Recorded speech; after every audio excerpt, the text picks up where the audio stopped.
And a welcome here to Wake Up Call with Dan Tortora. Appreciate your patience here this morning as we got set and ready to go inside the Great Lakes Honda City studios. Hope you're having yourselves a wonderful morning, and I hope you had a great and productive weekend. Hope all is going well in your life, and I hope that you know that you matter. With that being said, we're up and down the East Coast, the Midwest, the West Coast, and all around the globe on YouTube.com and Facebook.com, both /WakeUpCallDT, and on WakeUpCallDT.podbean.com. Inside these Great Lakes Honda City studios, and Great Lakes Honda City comes to you on 7140 Henry Clay Boulevard in Liverpool, New York. They are open for sales and service Monday through Saturday, and of course, always online at GreatLakesHondaCity.com. It's a Monday, so Murph is here with me inside of MonPazPopcorn.com's What's Poppin', giving you the list of topics for the day. And Murph and I, in DT and Murphy, will be discussing a plethora of topics, starting with the Masters and Rory McIlroy, and then moving on to some NFL topics, as well as the NFL draft that is upcoming here, and who's going to be on site on location in Pittsburgh for this NFL draft. And then we'll round things out with the Syracuse Orange spring game, and we'll have some thoughts about Syracuse Orange football. So a lot of great stuff coming up here on Wake Up Call with Dan Tortora. Picture in picture with Murph, coming to us from the great state of Pennsylvania. Murph, how are you? I am doing well, my friend. It was a great day for Team TaylorMade yesterday, that is for sure.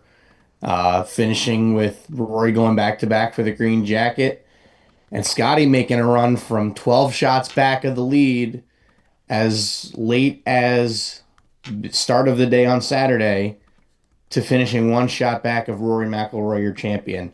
So Team TaylorMade finishes number one and two. That's always pretty nice. It was a fun call with our leadership team this morning. Yeah, no, I'm sure it was, and a congratulations to TaylorMade.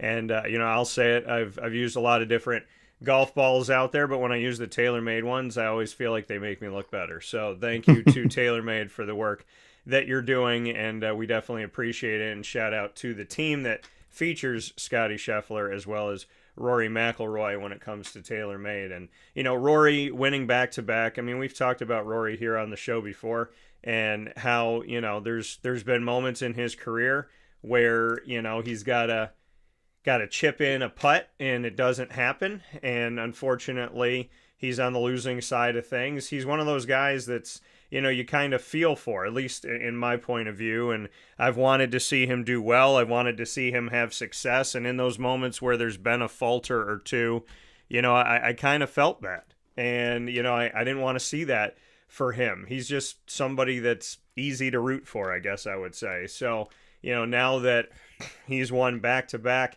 in the Masters, this is absolutely incredible. He is only the fourth to do it and the first to repeat since Tiger Woods.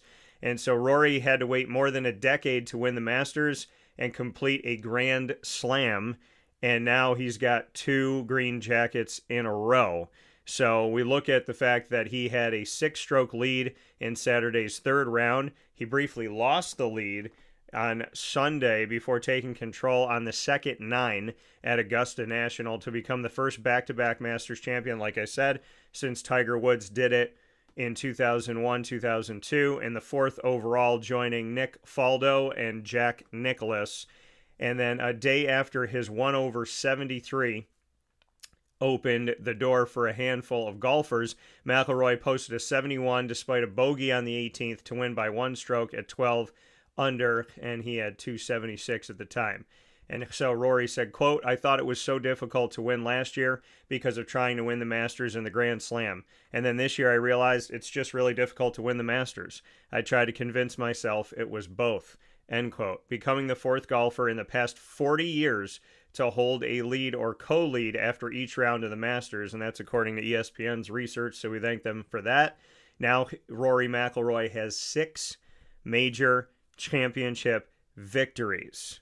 So he joins England's Faldo for second most among European golfers, as Rory McIlroy is from Northern Ireland. Only England's Harry Valdon won more with 7 major That championships. was way back Yeah. when. From That 18 was we're talking late 1800s into yeah. the early 20th century. Yeah, 1896 to 1914 was Harry Vardon who did that, who won 7. So if Rory gets to 7, he will tie a record that was set over 100 years ago. So pretty crazy to see that. And going on, well, I mean, you look back at 1914 to where we are right now in 2026. That is so wild. 115 years ago, if he was to tie that or break that. So obviously there was drama here, having a two-stroke lead. McIlroy sliced his drive into the trees, and his ball nearly reached the edge of the 10th fairway. Standing in straw, he hooked an 8-iron high over the trees into the left bunker at the 18th. He punched out to 12 feet and then two-putted for a bogey and one-shot victory over Scotty Scheffler, who's still ranked number 1 in the world. And so McIlroy went on to say, quote, "There wasn't much to say to caddy Harry Diamond. I think we were both just hoping that my ball wasn't in a really bad spot or behind a tree. I was just hoping that I had a swing," end quote. So thanks to 2 late birdies, Scheffler closed with a 68 and became the first golfer since World War II to play bogey-free in the final 2 rounds of the Masters. So shout out to history for that with Scotty Scheffler. Tyrrell Hatton, who played in LIV golf, tied for 3rd at 10 under with Russell Henley, Justin Rose, and Cameron Young. And Henley said, quote, "I hit it amazing today. I gave myself a bunch of looks. Unfortunately, I didn't capitalize on those looks on the back like I would have liked to. I felt like I handled the pressure well, handled the conditions well. It was tricky out there," end quote. And so McIlroy doing the thing, making it happen. The early mistakes had McIlroy looking at scoreboards throughout his round. He said, quote, "I felt like I needed to, especially after the rough start. I needed to know where I was in the tournament. And after the 6th hole, I was like, okay, if I can get back to even par for the day, which I did with the birdies on 7 and 8, I knew I was going to be right in there going into the back 9. I was keeping an eye all day. Thankfully, there were a few guys that made a run, but nothing like what Justin did last year with that 66.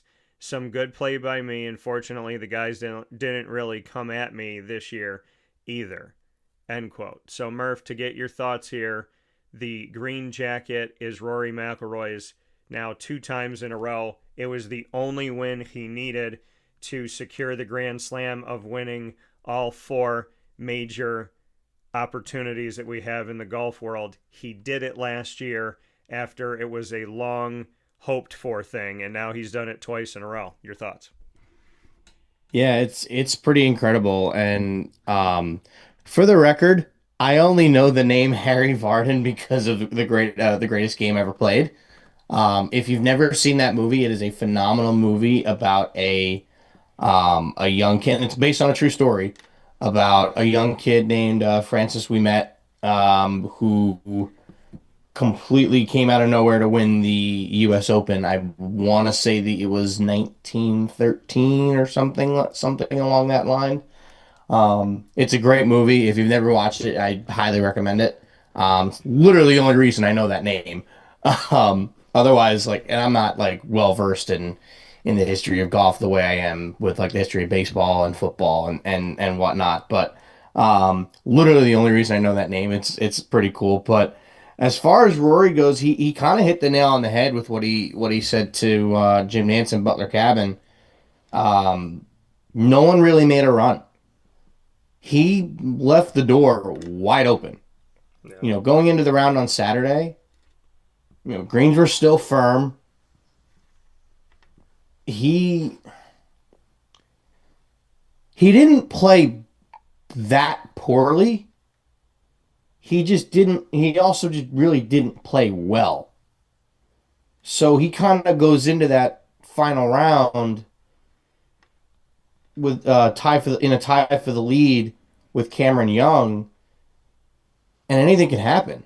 Yeah. You know, he shoots a 1 over par 73 on Saturday. You know, you don't necessarily think he's going to be, you know, somebody makes a run at him.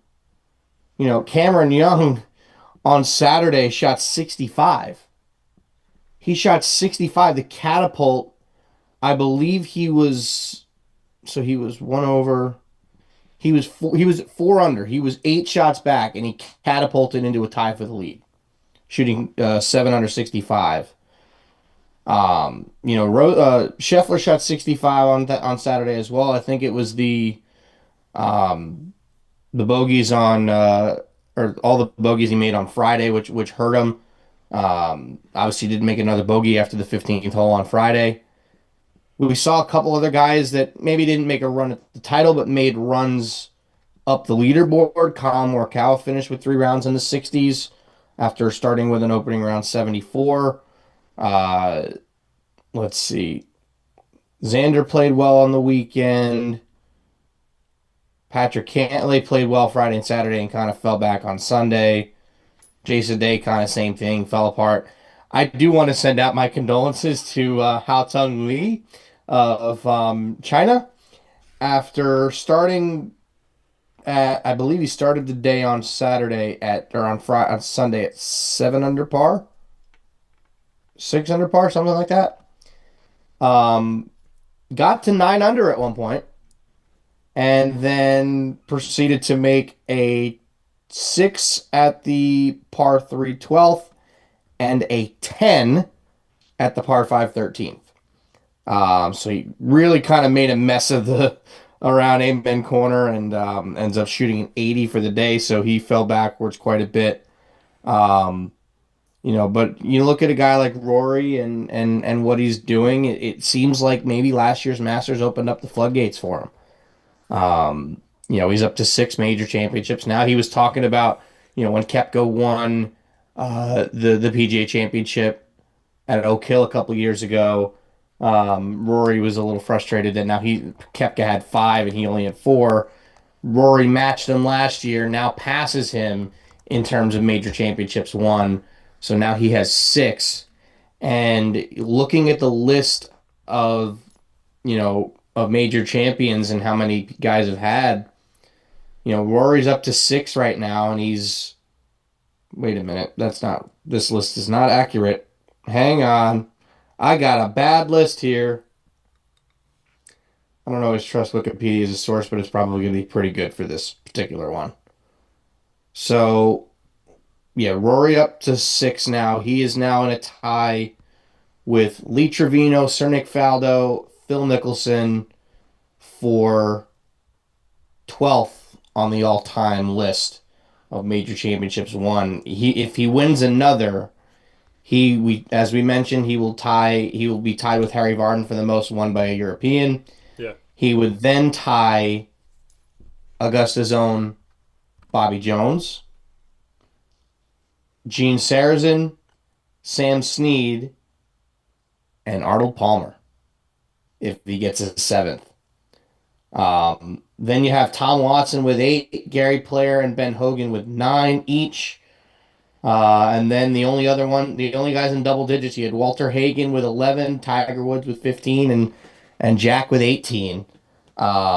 So, I think the biggest question now is, can Rory get to double digits? And the answer is he very well could. Just looking at the way he's played and how his game has evolved over the last couple of years, typically as guys get older, guys get slower, right? You see it, you saw it with Tiger Woods, and as he started to, start having the back problems and, kind of rekindle some of that in 2019 by, or at the end of 2018 by winning the Tour Championship, and then in 2019, winning the Masters, and at the end of the year winning the Zozo Championship to get to 82 wins. He, safe to say, is not slowing down. Rory led the field in driving distance for the week at 330.4 yards. Yeah. For reference, folks, the average PGA Tour player hits it somewhere around 300 to 305, give or take. He also did that while finishing, and I want to check this here, 8th to last in fairways hit for the week. So that is another one that's kind of impressive. He was kind of working his way out of trouble quite a bit, and this driver that he's using, obviously the QI4D, was putting him in a little bit of trouble, and I don't necessarily think it was all the driver. I think a lot of it was him just watching him swing because on Saturday he dealt with a case of the hooks. It happened with the driver, it happened with his irons, it happened with all across the bag. So that's not a driver issue, that's for sure. But he went to the range on Saturday night. I'm sorry, he went to the tournament practice area on Saturday night. And he got that squared away for the most part. He still had a hook on number four, made the double on four. They put him in a little bit of trouble. That was where he officially lost the lead, and he was, I believe it, back to 10 under. Dropped another one at six to get to 9 under par, and was 3 shots back at one point. And kind of he looked at the scoreboard and said, "Hey, if I can get to 14, I got a chance of winning this thing." And he got it back to 13 and obviously made bogey at the 18th, but he knew going up the 18th tee or going up the 18th hole that that bogey was the winning score. He's standing on the tee box knowing, okay, all I need is a five and I'm going to win the tournament again. Yeah. Absolute worst case is a six. I make a double and I go to a playoff.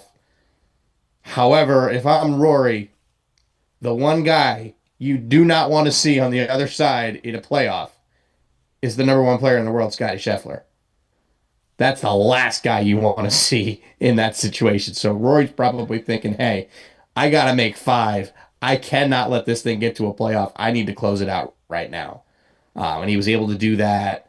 Hit his drive way right. He was he was in the pine straw on the side of the 10th fairway. Hit a shot up into that front bunker, hit a very good bunker shot to about 15 or so feet, and hit a lag putt to about 6-8 inches. And then he let Cameron Young go make his par. He goes up, taps it in for bogey, and that was all she wrote. He went back to Butler Cabin and got to put the green jacket back on himself, as he so wisely put it last year, where they asked him where he saw himself in a year. So it was a really fun Masters Sunday. Honestly, him making it interesting made it more fun to watch because I think if he was still in control by 5, 6, 7, 8 shots after Saturday, it would have made Sunday just not boring, but it would have just been a race for second place. But to kind of bring it all back, he left the door open for a lot of guys to make a run. And the only one that made like a real run at him was Scotty.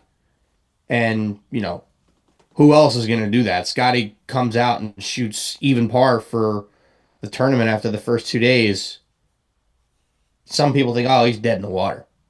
Yet he shoots 11 under over the last 2 days and finishes one back of Rory for the championship. Funny enough, I was on the phone with one of my bosses on was it Saturday?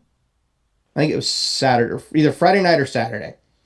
And we took care of everything we need to talk about. Then we just took a minute or two. We're just chatting about the Masters and everything. And I was getting worried that Rory was going to pull the 4D out of his bag and put the QI10 back in. Luckily, he didn't, and I think that's going to be a big little marketing boost for us. And also, we started talking about Scotty. And he and I are sitting there because Scotty went out and shot 65 on Saturday. And I said to him, I'm like, dude, Scotty's going to finish top three. Like, he's going to finish T3. He does it all the time. He'll be he'll be a ways back on Friday and Saturday, or on Thursday and Friday. And then he goes crazy on the weekend and he ends up finishing T3 or T2, wins a ton of money, and gets his world ranking points. Something also needs to be said about Scotty Scheffler doing stuff like that. He's going to have a chance to go for the career Grand Slam at the U.S. Open this year at Shinnecock. I would not at all be shocked if he did it. It would be impressive. It would be cool to see. That would be his fifth major. So he would only be one behind Rory. Shinnecock is not an easy place to play. When you get to a U.S. Open, it is the toughest. It is supposed to be the toughest test in golf. The rough is brutal. Last year, I think was it Torrey last year? I don't remember off the top of my head. Wherever it was last year. Um, Last year, the rough was so thick, you could just drop a ball from like the top of your shin, and that thing's like under 8 inches of real thick Bermuda rough or Zoysia or whatever they have out west. So I'm really interested to see how the conditions are at Shinnecock to see if Scotty can do that. We'll talk about that as we get closer. But want to give Rory his props. I know that Rory kind of gets a little bit of a bad rap from people. I don't know why necessarily, as a fellow young man of Irish descent, albeit Irish, not Northern Irish. It's cool to see Rory continue to win. I've always been a fan of Rory. I always will be a fan of Rory. So I'm really excited to see him continue to evolve and get better. He's been a great ambassador a great ambassador of the game, and a great ambassador of TaylorMade. He's been awesome to watch, and I'm looking forward to seeing how many more he could win. I don't know if he's going to get to 10, but he very well could.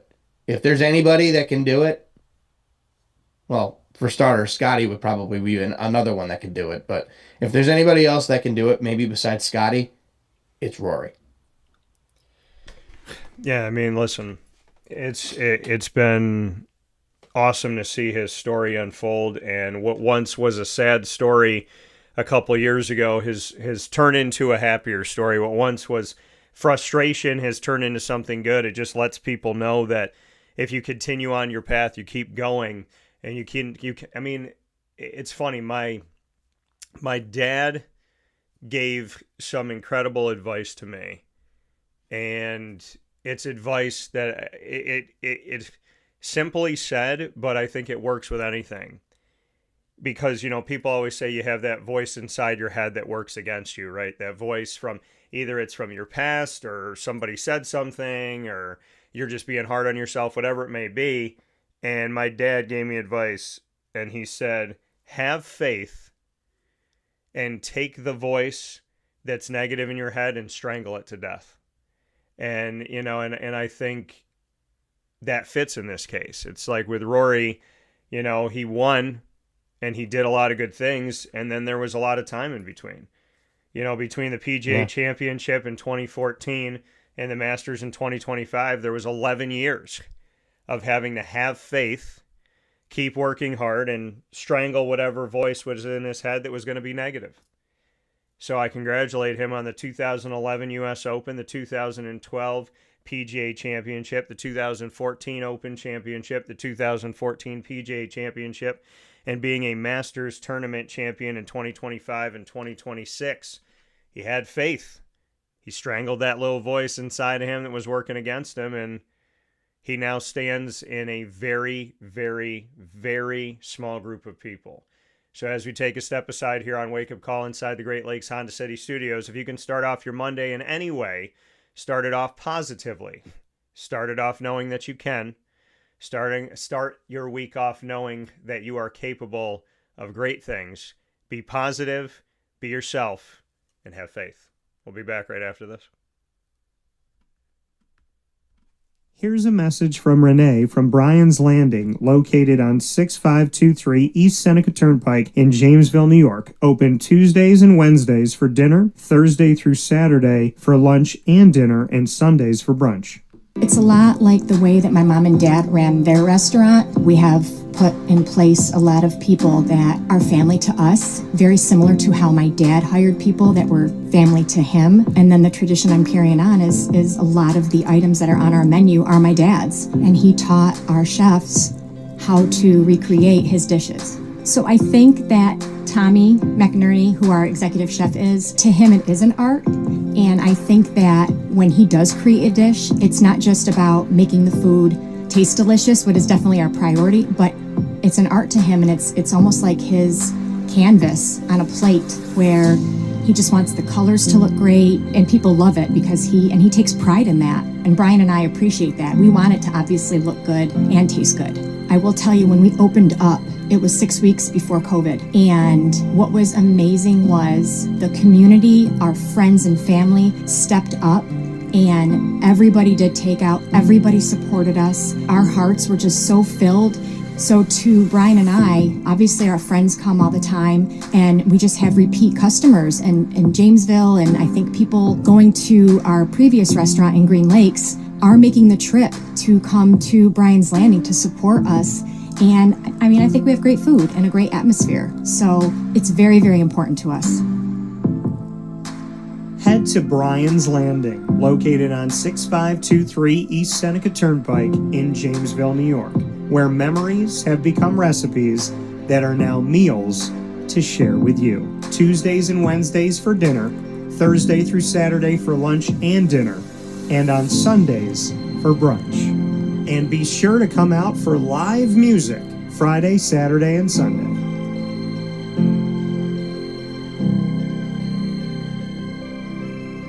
Life gets busy, and sometimes that means us running around. So Canine Camp Dog Daycare offers you an opportunity to give your dog a place to stay while you take care of what you need to throughout the day. Canine Camp Dog Daycare is located on 228 Old Bridge Street in East Syracuse, New York. You can see it from the highway, and it's just off of Erie Boulevard across from BJ's Wholesale Club.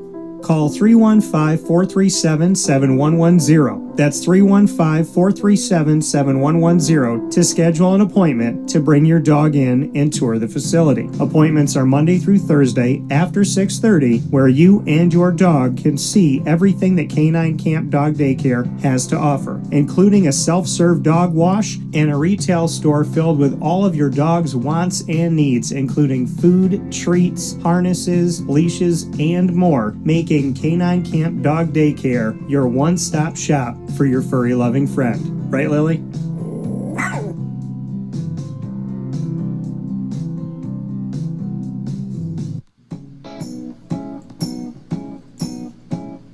In these unique times, there are those in our community that give us a sense of normalcy and positivity. Pizza Man on 50 Oswego Street in Baldwinsville has been here for you for over 35 years and is here now.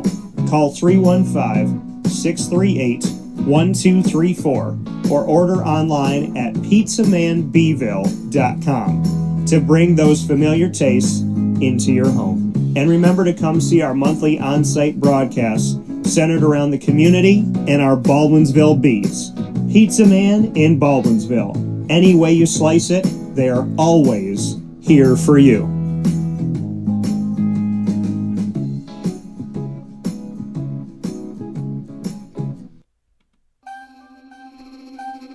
This is Jim Dispenza, owner of Game Point Sports Complex. You hear the same story across any sport that kids play and any sport that adults play. There's never enough places to play. That was definitely true with volleyball, definitely true with basketball. Could be cheerleading, it could be field hockey, which is what we're seeing now. Every sport has a lack of places to play, and I think Syracuse in particular is a place where it's really bad. Despite the fact that we've got a lot of athletic talent around here, we just seem to have not enough places for people to play, and they're going to different places. They're going to Rochester, they're going to, Buffalo. They're going all different places because we don't have a place here, and I felt like that should change. This was a long project from planning all the way through execution to opening the doors. A lot of work went into it, obviously, a lot of money, a lot of resources, and the dream always was kids being in the gym, having a good time. And I've always felt like sports is the most unfiltered joy that you can observe with people, that people can experience, because it is fun, it is a sense of accomplishment, it's all of that wrapped into one thing. And so watching kids going up and down the court with big smiles on their faces has been just amazing experience. I'm looking forward to years to come of that same thing. We've taken the time to invest in multiple sports, and then what we're finding is the mere fact that we have a large, clean, well lit space has opened a lot more doors for us beyond basketball, volleyball, pickleball. Now we're having some interest from cheerleading. We've got girls field hockey coming in. And then also there's quite a bit of room for spectators. We've got bleachers, we've got benches, we've got a concession lounge where people can get food and drinks. We're going to have multiple sports going at the same time, using every square inch of this place for what it was conceived for, which is basically people to come in, have a good time in the sport that they prefer.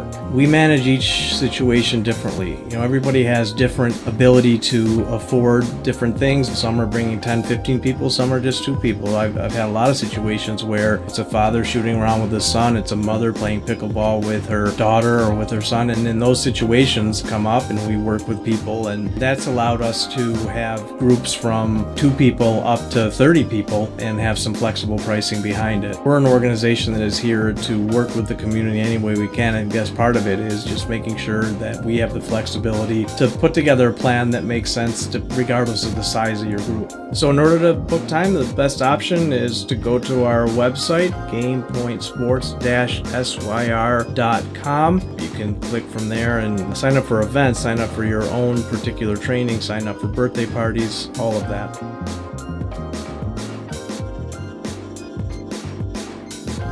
And a welcome back here to Wake Up Call with Dan Tortora inside the Great Lakes Honda City Studios.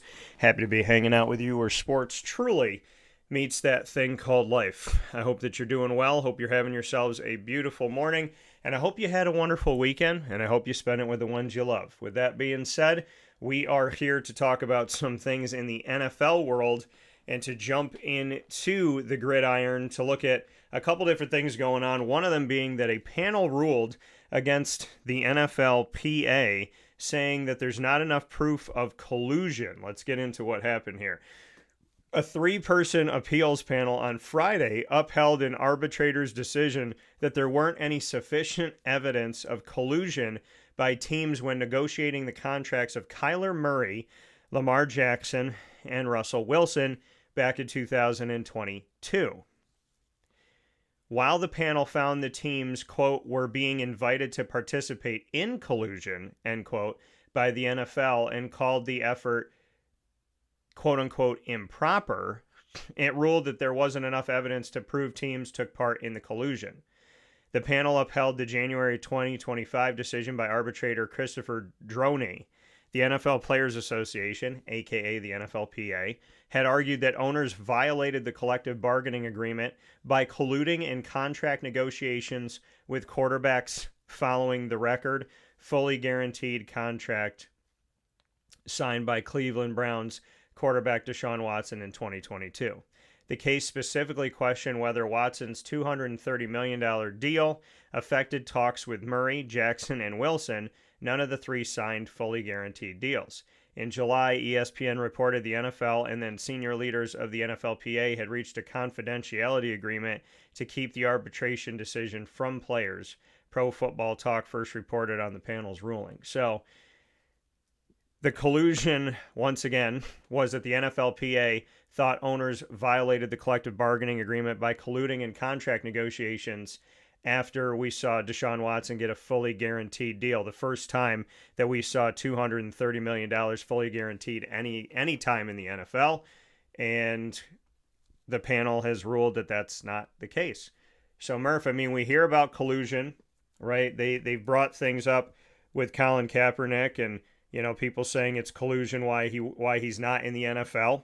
We've heard about collusion when it comes to other things that have gone on in the college football world, especially now that we're living in this world of the name, image, and likeness and transfer portal. So we have seen that this has happened. But collusion, for those of you that don't know, is a secret, deceitful agreement or cooperation between 2 or more parties to cheat, defraud, or gain an unfair advantage over a third party, consumers, or competitors. Again, it is a secret, deceitful agreement or cooperation between 2 or more parties to cheat, defraud, or gain an unfair advantage over a third party, consumers, or competitors. So, this collusion that was talked about, at least in the NFL, they ruled not the case. Any thoughts? Yeah, I mean, I feel like it was a little more of a treasure hunt than it was, anything that had merit. Um, I mean, people teams and players and coaches get accused of collusion all the time in the NFL, and um, it can never be, it could literally never be proven. Um, I think some of them were just upset that Deshaun Watson got this crazy contract that he did not deserve, by the way. Um, it's not Deshaun Watson's fault. You know, the guy's a scumbag, but at the same time, when you get offered that kind of money, why would you say no? Literally. Um, but um as far as the other three, I don't know.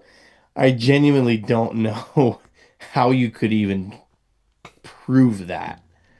Um, but I mean, the most collusion that you really see in the NFL has more to do with um, going into, well, it's actually more tampering that you hear than collusion. Um, so like tampering, you hear about the NFL's tampering period before free agency begins, Yeah. where these guys, the legal tampering period begins, I believe, 2 days before the official league year begins. So you're seeing guys that are agreeing to deals. It's not officially done until the league year begins and it's certified by the league. Um, but collusion obviously is not something to take lightly. It's a very serious allegation that was being made, and obviously there wasn't enough evidence to prove one way or the other to prove that there was collusion. So, the NFLPA, there's nothing they could really do about that. But it's I think something that it's a word that gets thrown around too much. I get where they're coming from. I really do. I mean, especially with those three names that are mentioned on there with Kyler Lamar and Russell Wilson. Yeah.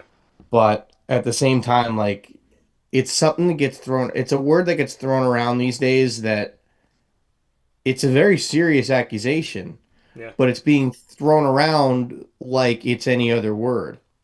And there's other words in that you hear on a daily basis that you shouldn't be hearing on a daily basis that you know one side of the aisle or another side of the aisle will throw out there like it's candy.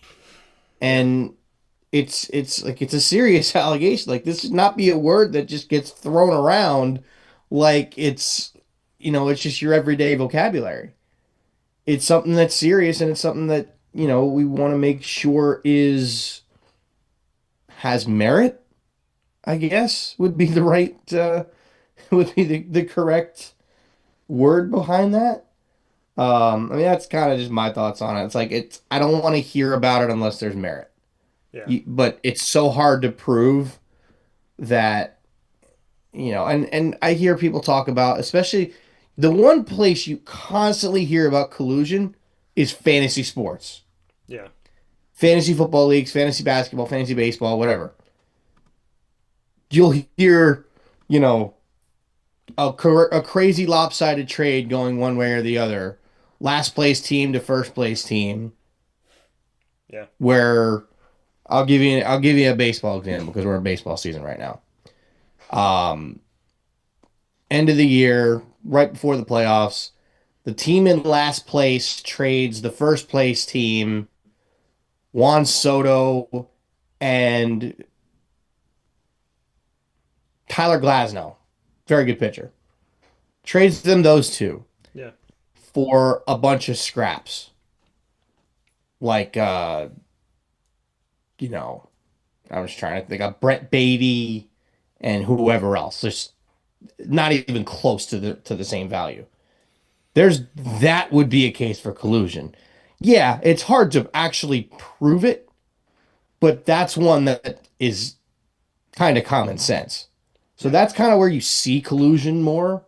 And it's still difficult to prove, but if you have, written interactions between multiple teams or multiple players, then yeah, you could prove it. But in this particular case, there wasn't enough evidence to prove that there was collusion. And unfortunately, the players, there's nothing they could do about it. But I will say this: I think they're going to be paying a little closer attention going forward. Just because they didn't do it this time doesn't mean they won't do it in the future. Well, Or I just mean, because they didn't prove they did it this time, but yeah. it doesn't mean they couldn't do it in the future. Well, and it could. I mean, listen, this whole panel and everything that's gone on can just be a warning shot. It could be, hey, we're Yeah. taking this more seriously. It might not even be about winning the case as much as it's about showing people that they're going to put a light on it and they're not going to pretend like they don't see it anymore. I've said it before. I said I'd run for president of the United States, not even to win, but to expose everything that's wrong. Sometimes it's not about winning, it's about putting a spotlight. Sometimes it's about Mhm. saying, I want to make a difference and I'm going to make a difference. Whether or not I get this, that, and the third, I'm going to make a difference. And so, I mean, I was asked to collude when I was in a fantasy football league when I was really young. And, the head of the league called me up the night before the draft and he said, I'm going to get the number one pick. And I was like, what? And he was like, well, I'm going to get the number one pick. I'm going to have the top pick. I'm putting all the numbers in a hat, but I'm going to make sure I get the first one. And I was like, okay, why is this guy telling me this? He goes, well, I like you. I want you to get the number two pick. And I said, no, I'm good. And he's like, no, man, you don't understand. Like, I'm going to give you the number two pick. I was like, I'm good. And he kept going back and forth, like, what are you, like, crazy? You don't want the number two pick? And I was like, no, I'm not going to cheat. I can't do that. So the draft comes around and, he comes around with the hat. And I told everybody, I go, you all pick before me. Everybody goes before me. I'm not giving him an opportunity. And I was like, I don't want that. I don't want this. Oh, haha, I got the number. I was like, no, I want him to go to the entire room. And I ended up getting the number two pick. So, Out of sheer coincidence. yeah, I mean, I told him I want no part in it. He got mad at me and I got the number two pick. And, I'm a firm believer in that. And it's one of the things that grounds me is if you lead with a pure heart and good intentions, you can't fail. I think that's really important, is that if you lead with a pure heart and good intentions. And, I mean, listen, there's going to be moments where things don't work out, but if you can walk away from something saying, I never meant to hurt anybody, I never meant to do anything wrong, and I led with good intentions, I led with, morals and values, my compass is clear, I can sleep at night, I can rest on the pillow. That's what I always think to myself is, did you lead with a pure heart and good intentions? Because sometimes things don't work out. Sometimes you don't get what you want. And you got to be able to walk away from the table knowing that you gave everything you could. If you do everything you can and you do it with a pure heart and good intentions, you didn't lose anything. It's when you're not doing that I think, and I was never a part of his league again. I stopped being friends with him. I stopped being a part of his league, and I really don't talk to him anymore. I don't trust him. And, if you lose my trust, there's really no way to get it back. And it's funny when we talk about, like leading with a pure heart and good intentions and be the best version of yourself, and have that moral compass. I just so happened to, over the weekend, watch all the Avengers movies in order. And I decided to watch all four of them. And I've never watched them together. I've like watched them with other movies in between. And Frigga, the mother of Thor, says this to him in Avengers Endgame. Everyone fails at who they're supposed to be. The measure of a person, of a hero, is how well they succeed at being who they are.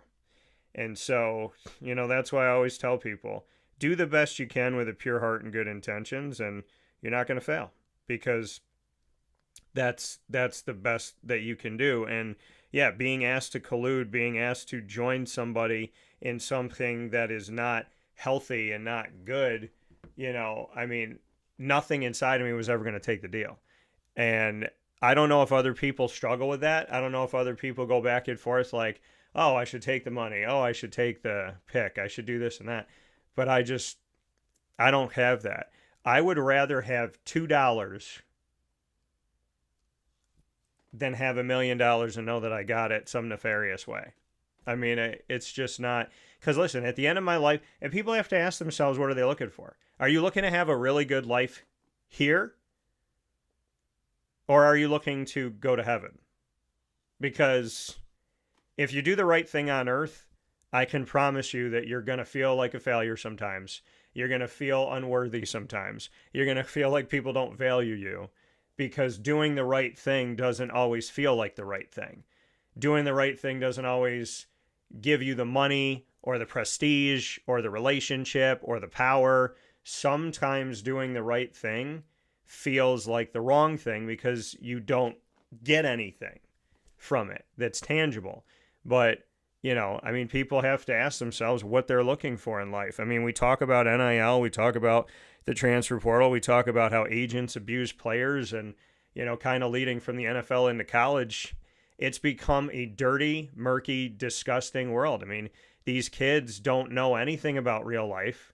They're not being taught anything that's valuable, that is good. They're taught how to not do things, but they're not taught about anything that's really valuable right now. And what frustrates me, and last week I read the executive order by President Donald J. Trump that he signed to try and protect collegiate athletics.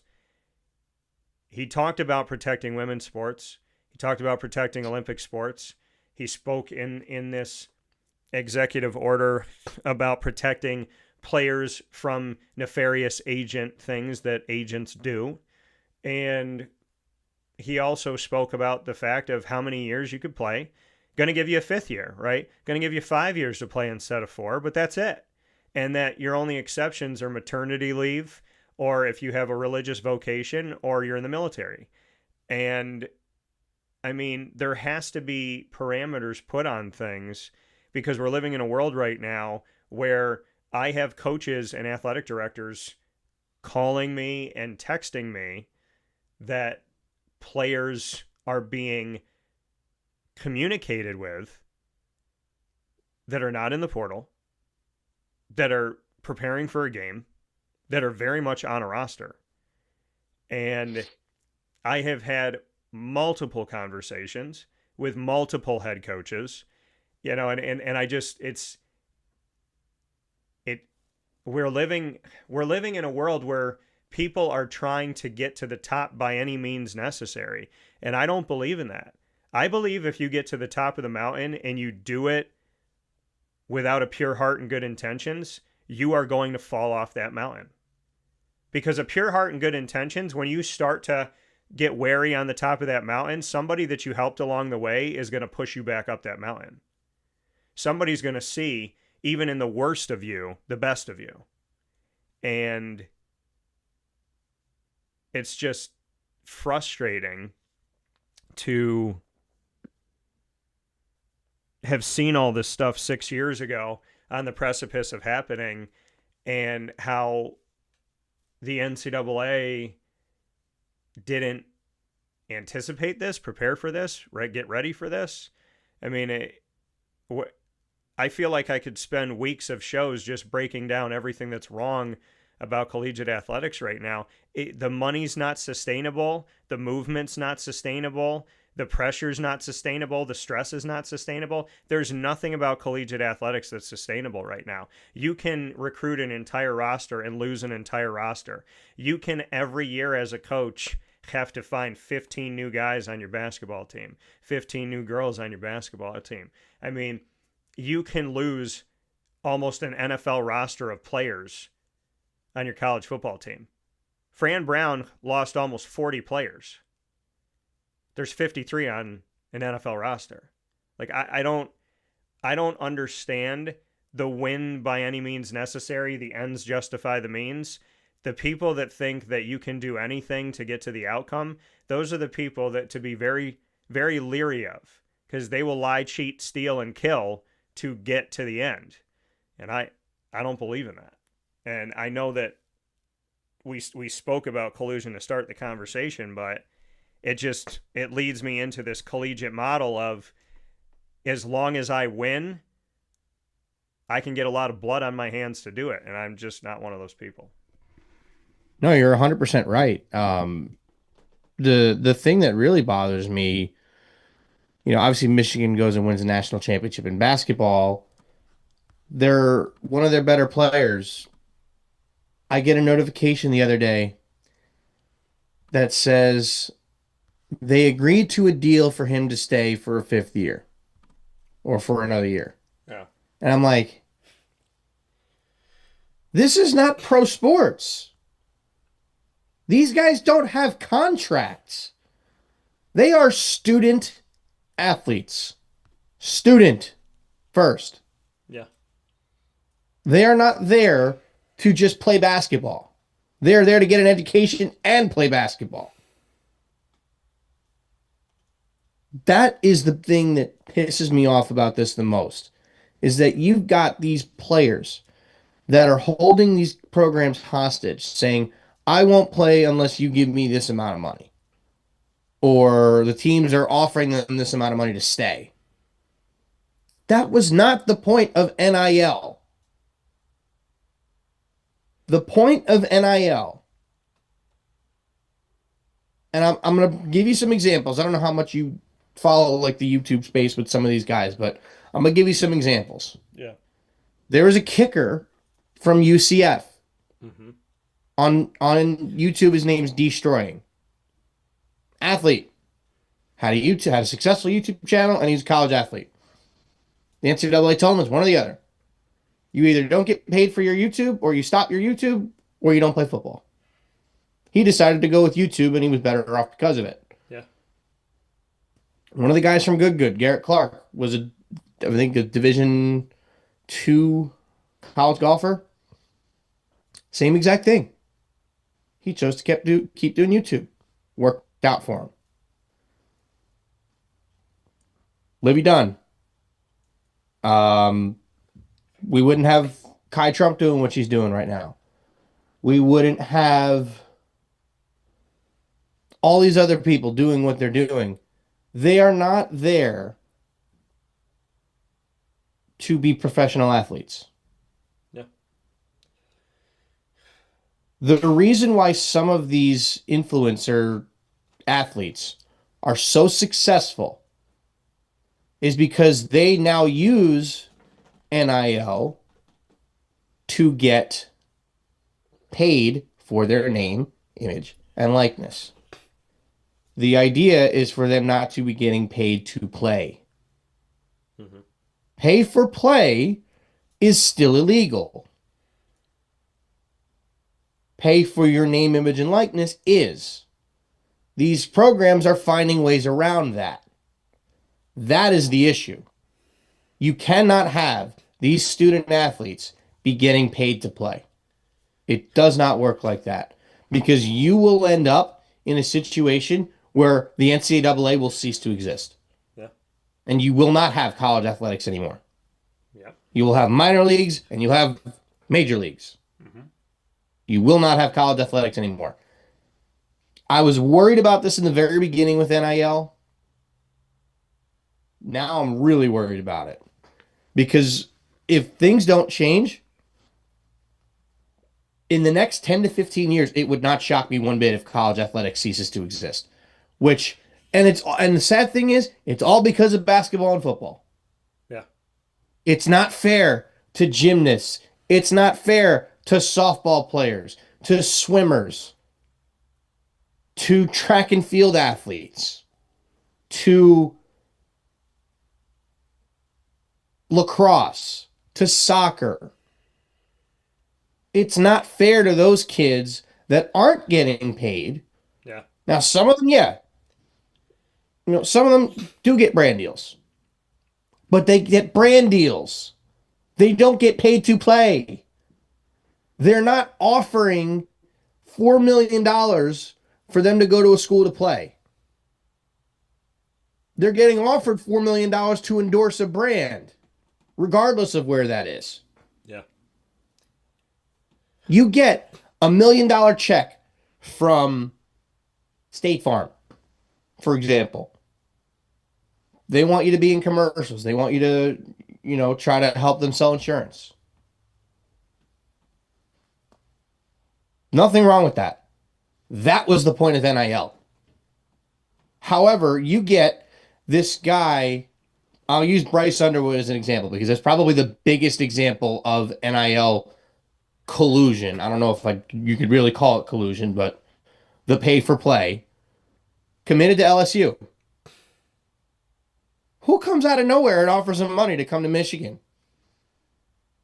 El Prez, Dave Portnoy, offers him a couple $1 million to come and play at Michigan. So what's he do? He goes and decommits from LSU and he commits to Michigan. Number one quarterback recruit in that class. That should not happen. Right. There should not be influence from one party to another to convince a player to come play for that school for money. This is still amateur athletics. College golfers getting club deals, that is part of NIL. Kai Trump has an endorsement with TaylorMade. There are plenty, that's the only one I know by name, there are plenty of Division I college golfers that have club sponsorships from us, from TaylorMade, from Callaway, from Titleist, from Ping, from Mizuno, whoever. They have club contracts.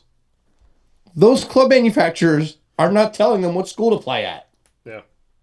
They're asking them, they want them to play their product. We have TaylorMade players in college golf. 14 club deals.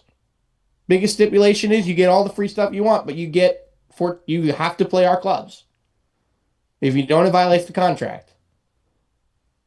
Some are not all 14 club deals. Sometimes there are 11 club deals where you have to play 11 TaylorMade clubs, specifically driver and putter, for that matter. Yeah. Or maybe specifically driver and putter. If you decide you want to play Vokey wedges and everything else TaylorMade, that's fine. We'd love for you to play our wedges, but if those are the three clubs that you choose to play in another manufacturer, that's fine. Tour guys do it too. But that is the point of NIL. Not Bryce Underwood getting paid $4 million under the table by Dave Portnoy to go commit to Michigan. That is why the president tried to step in and make this, because he's trying to fix it without actually fixing it. Because he knows that the ball's back in the NCAA's court now to actually make this change. Because he doesn't technically have the power to make them make this change. But what he did with that executive order is tell the NCAA, because I'm pretty sure the NCAA gets government funding. Well, you tell the NCAA. They say in the executive order that, these schools, they go to these schools and they work with these schools on, contracts. They work with these schools when it comes to science. They work with the schools when it comes to the Department of War and protection and whatnot. So scholarships, they're basically and all that saying, stuff. If these schools are jeopardized and they're failing, it's going to end up hurting the government. Yeah. So you have, when people go to take out student loans, when people get scholarships, a lot of them are government loans. I still got government loans. It's not just from a bank. It's from the United States government. It shows up on my credit report. Anybody else that has student loans that show up on your credit report? They're from the government. The government has some sort of involvement with college, with academia. Not as much with the athletic side, but with the school side. They can pull funding from schools. They can not fund loans for kids going to school. That will hurt NCAA. Because the less kids that go to the school, the less money the school has. It doesn't matter how much the program brings in. It doesn't. Yeah. I saw a little, some kind of report. I think it was about Penn State athletics, about revenues, revenue made and expenses and the profit for the year across all of their sports. They made about $50 million. 99% of that was made by, you guessed it, football. And a little bit of basketball, but football. Yeah. You take away their wallet, they're not going to have money to pay these kids to come to play sports there. They shouldn't have the money to pay these kids to come play sports there. That money should be spent to improve your program, improve your facilities, keep up with your facilities, bring in better coaches, bring in better athletic, assistant athletic directors, improve the athletic department. There are certain programs at certain schools that are completely neglected. Don't get me wrong. The two most popular college sports in this country by a mile are football and basketball. Men's basketball, to be specific. People watch women's basketball, but not nearly as many people that watch men's basketball.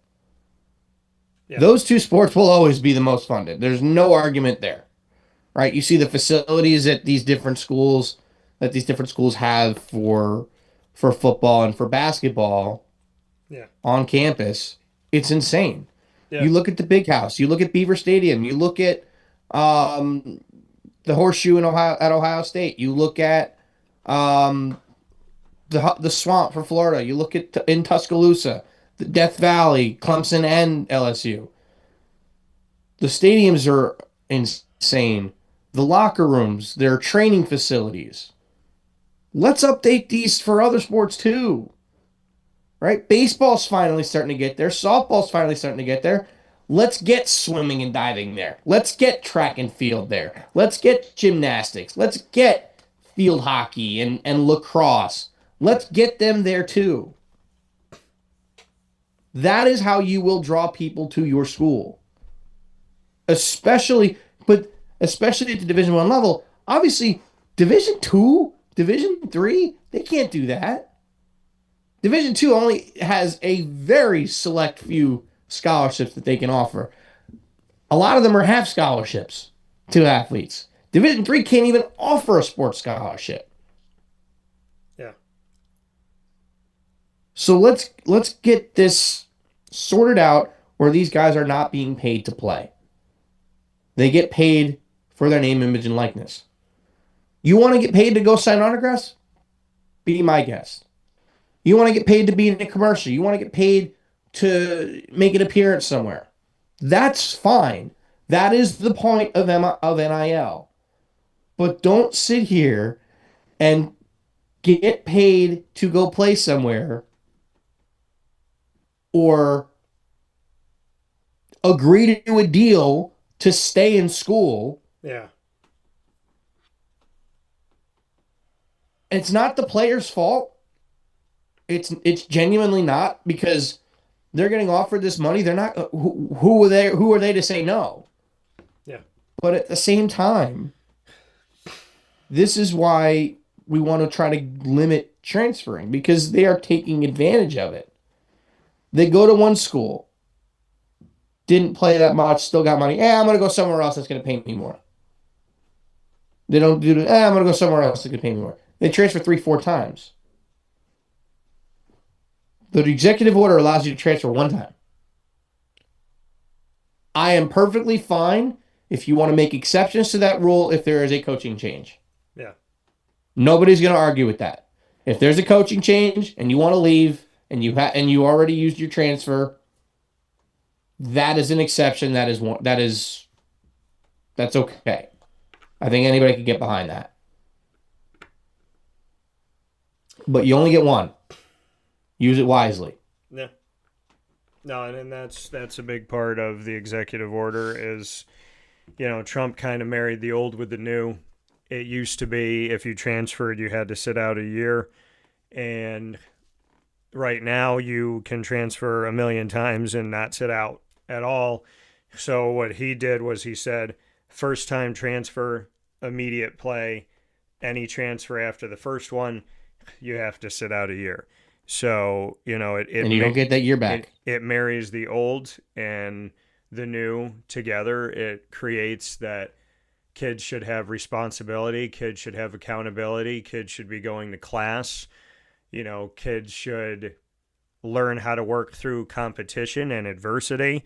The whole point of going to college, and I tell people this all the time, and this is why I think that you should go to college, is that college is the bridge between I'm living under mom and dad's roof and they're paying for stuff and you're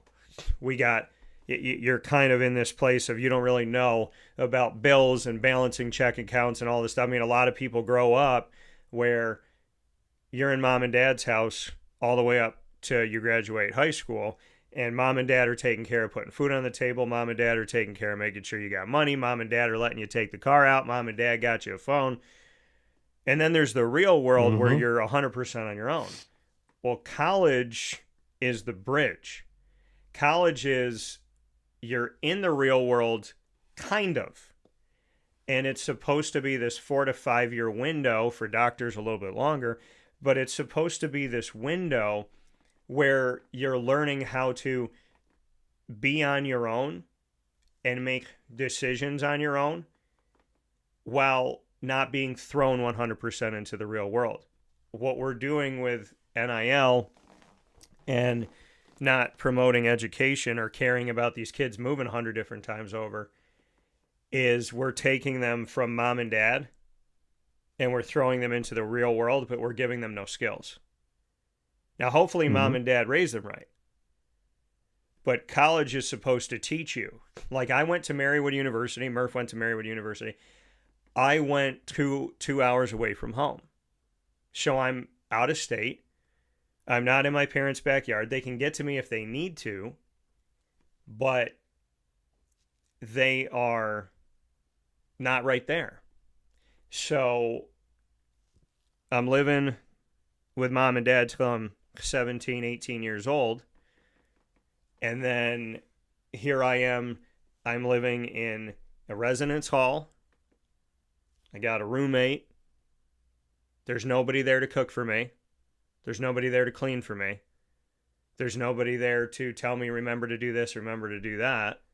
So now I have to learn how to take care of myself by myself, but I'm still not in the real world.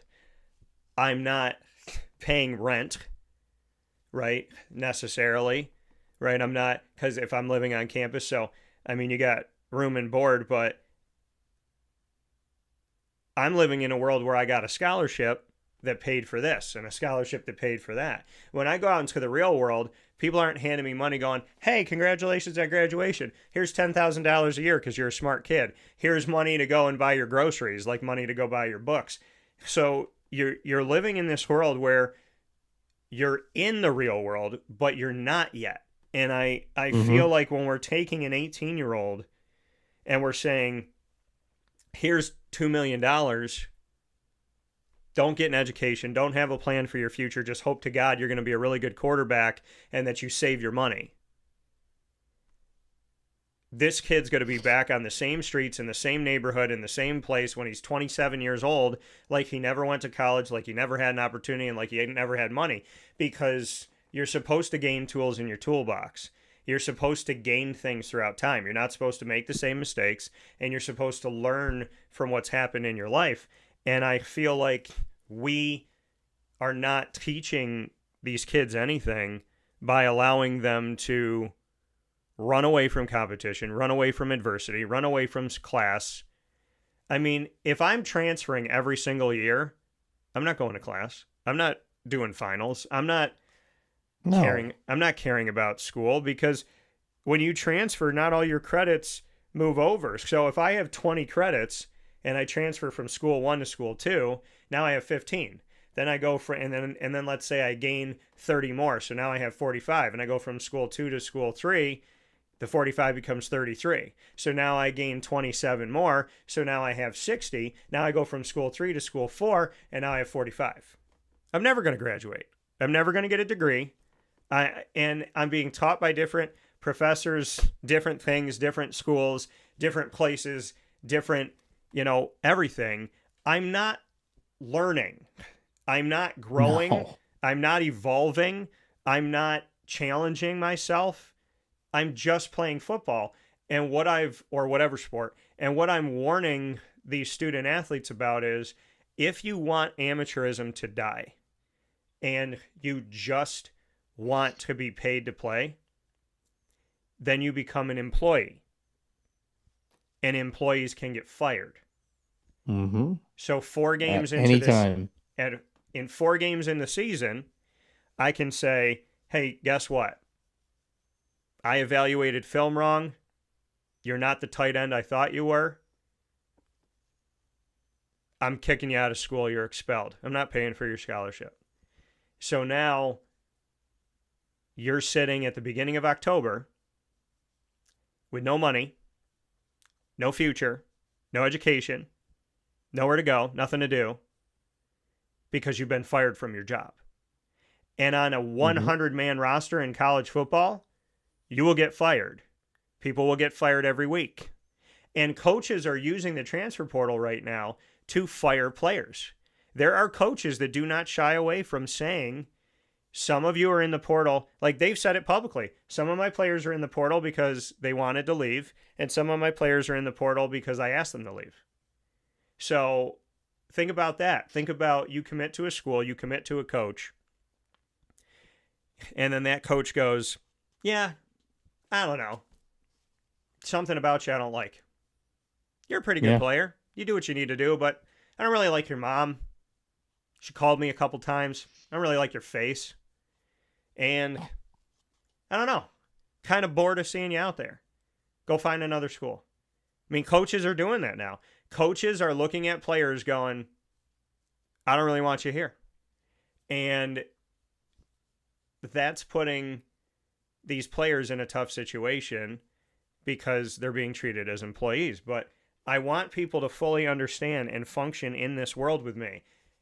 If you want to be paid to play, you're an employee and you can get fired. And if you're not going to get an education, and you're not going to, I mean, listen, no one's going to play football forever. No one's going to play football when they're 47 years old. No one's going to play football when they're 52, when they're 65. You have to have a plan. And it sucks. And a lot of these guys, some of these guys get suicidal. Some of these guys get really depressed and really down, because you got to think about it. From 5 years old to 35, all they've done is prepare to get on the football field. And then you tell them at 36, they got to do something else. Okay? People don't feel bad for players because they make millions of dollars. I feel bad for professional players because their dream that they had for themselves ends sooner than most of our dreams we have for ourselves. By the grace of God, I can broadcast until the day I die. So you got to think about that. My dream when I was 10 years old, I'm 40 now. I've done it for 30 years. I'm going to keep on doing it by the grace of God. If I was a football player, I would be retired right now, and I'd be trying to figure out what I'm going to do in my life. So without a college education, without the bridge between mom and dad and the real world, without learning adversity and how to face it, without putting tools in your toolbox, all we're doing is building old children that don't have any skills to handle the real world. And why are we not caring about that more? Yeah, it's like, again, these kids are not, they're not being, you're right, they're not being taught anything. They're barely going to freaking school. The only ones that are Division 2, Division 3 athletes. They're not the ones transferring willy-nilly. It's the Division 1 guys. Yeah. Division 1 single A, all the Division 1 basketball. You don't even really see it in baseball, which is probably the next biggest Division 1 sport. You do, but not as frequent. These kids don't understand that you're going to school for an education.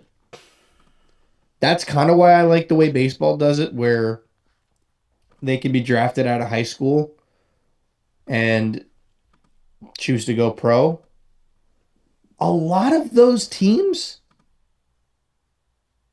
will help them pay to do college online. Yeah. Or go to school in the off season. It happens all the time. That's one thing that I think would be beneficial in case they want it. But a lot of these kids, they ain't in school they're not in school to get an education. They're in school to play sports. And they don't give a crap what they do in school. Once they're done, they're done. If they're not good enough to be, play at the next level, they're done. They're not going to play at the next level. They might go try to play over in Europe, or they might go try to play over in Asia or something. Baseball guys might go down to, Dominican Republic or Venezuela, or go and try and play in Japan or Korea. Yeah.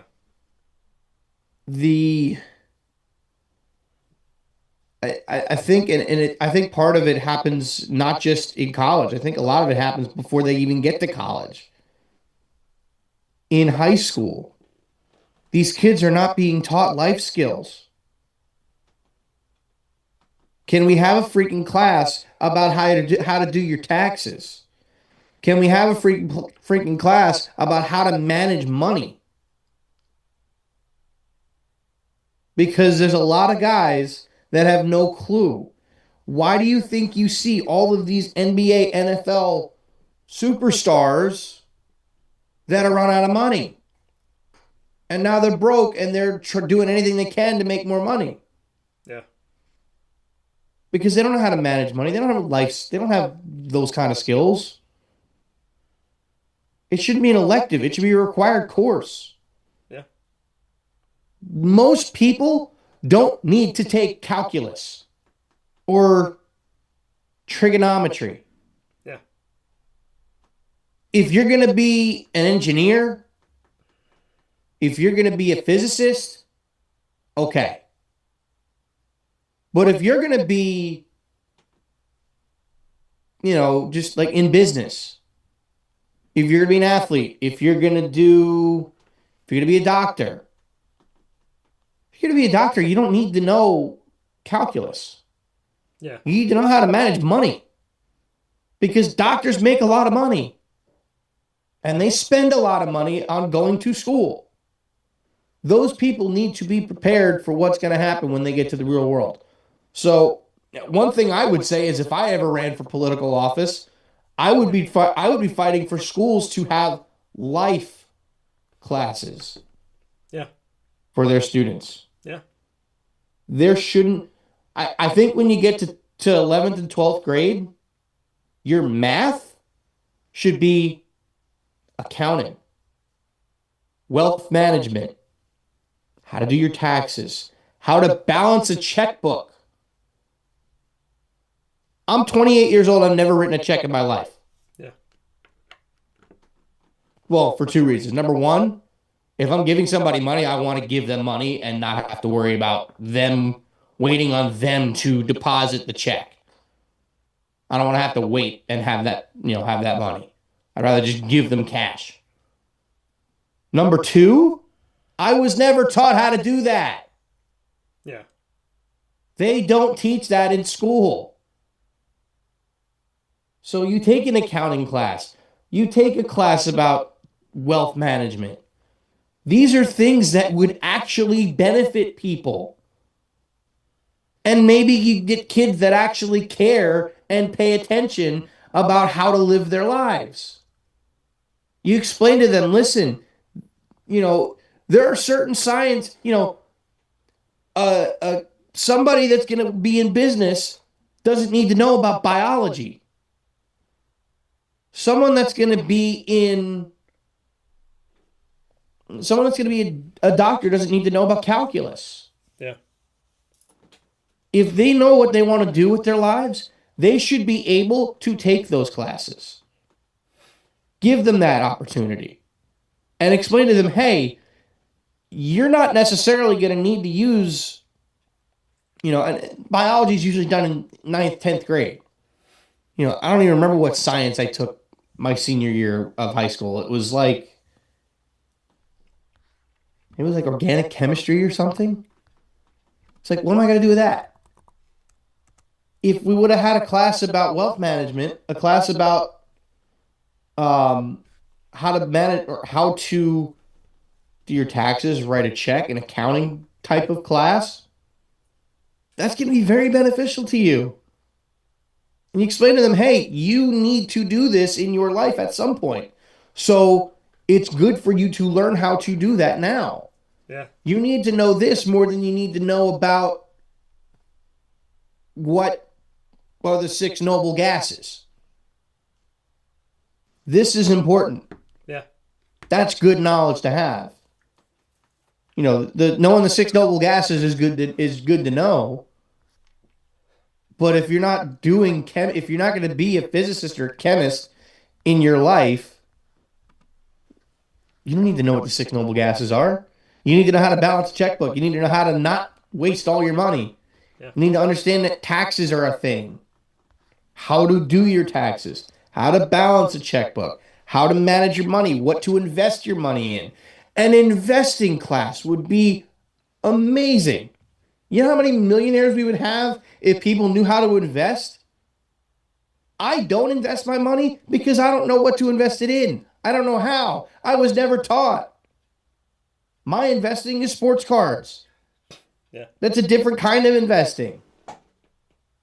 I'm not investing in stocks or anything where it might be useful to know about that, to learn how to do that, to try to understand how the market works. The monster. I guess Lily wanted to join us for The monster. for this conversation, huh? Yeah. What's up? But yeah, I mean, no, it makes perfect sense. I mean, it's listen, the reality that we live in is that we're not really taught the things that we need to know for life necessarily in school. Like I said, I get a private school education that costs what it costs to go to college. There's no home ec. There's no shop. There's nothing. So it's like I go to a public school and I don't pay. I learn how to make stuff. I learn how to cook. But then I learn life skills. And then if I go to a private school and pay a ton of money, I don't learn life skills. So, I mean, it just doesn't. I mean, yeah, I can tell you, here's all the emperors of China, but historically, Yeah, right. You don't need to know that. What does that do for me? I mean, we need to start teaching people like you said, we need to start teaching things that are universal, right? A doctor, a lawyer, a janitor, a broadcaster, and a basketball player all need to know how to balance their checking account. So, yes. They don't need to know how to do calculus. Right. And, I think that the doctor would, but the rest of them, they don't need to know about organic chemistry. Yeah. They need to know how to balance a checkbook. They need to know how to do their taxes. Yeah. These are things that should be taught in high school and college for that matter, but should be taught in high school. My private school education in high school, I had an accounting class. It was not much of an accounting class. Yeah. The amount of people in that class that were in that class with me that got confused over little things money-wise was bizarre. They've never learned how to do it. Yeah. I mean, we spent half a year on stock market, but not enough time. Yeah, And accounting was literally half a year. Not even half a year. yeah, It was a quarter of a year. we spent time on that, and we learned some stuff, but not enough. And I mean, I don't know enough to be comfortable with it. So I mean, I think there's a lot of things that just don't get taught, or don't get taught enough, or get taught thoroughly. Never picked up a Texas Instrument calculator after I graduated high school. So I mean, I think there's a lot of things that need to change, and change for the better, and hopefully they will. One thing that hasn't changed in a very long time is the fact that we have not seen a wide receiver drafted number 1 overall in the NFL draft in 30 years, because it ain't going to happen this year. So Keyshawn... And what team actually did that, huh? The New York Jets, 1996, drafted Keyshawn Johnson and brought him into their team as the number 1 overall pick. He was the last wide receiver to be picked first overall in the last 3 decades. Because like I said, it ain't going to happen. I don't think it's going to happen this year. So by any stretch of the imagination. So coming to the New York Jets out of USC, Keyshawn Johnson. It's not uncommon for a wide receiver to be picked in the top 10, just not number 1 overall. So 43 times in the last 30 drafts have we seen a wide receiver drafted in the top 10, starting with Keyshawn Johnson and Terry Glenn, who was drafted 7th overall in 96 in the year that Keyshawn was drafted first.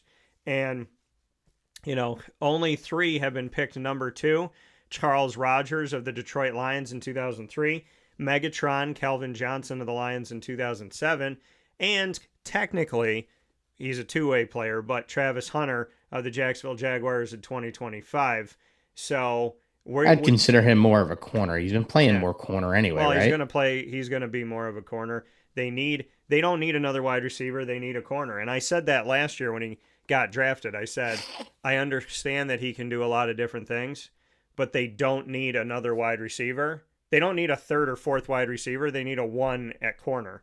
So this year, apparently, that's where he's going to be. But shout out to Keyshawn Johnson, who I believe's 30-year history will remain intact as the only wide receiver to be drafted number 1 overall in the last 30 years. It happened in 1996.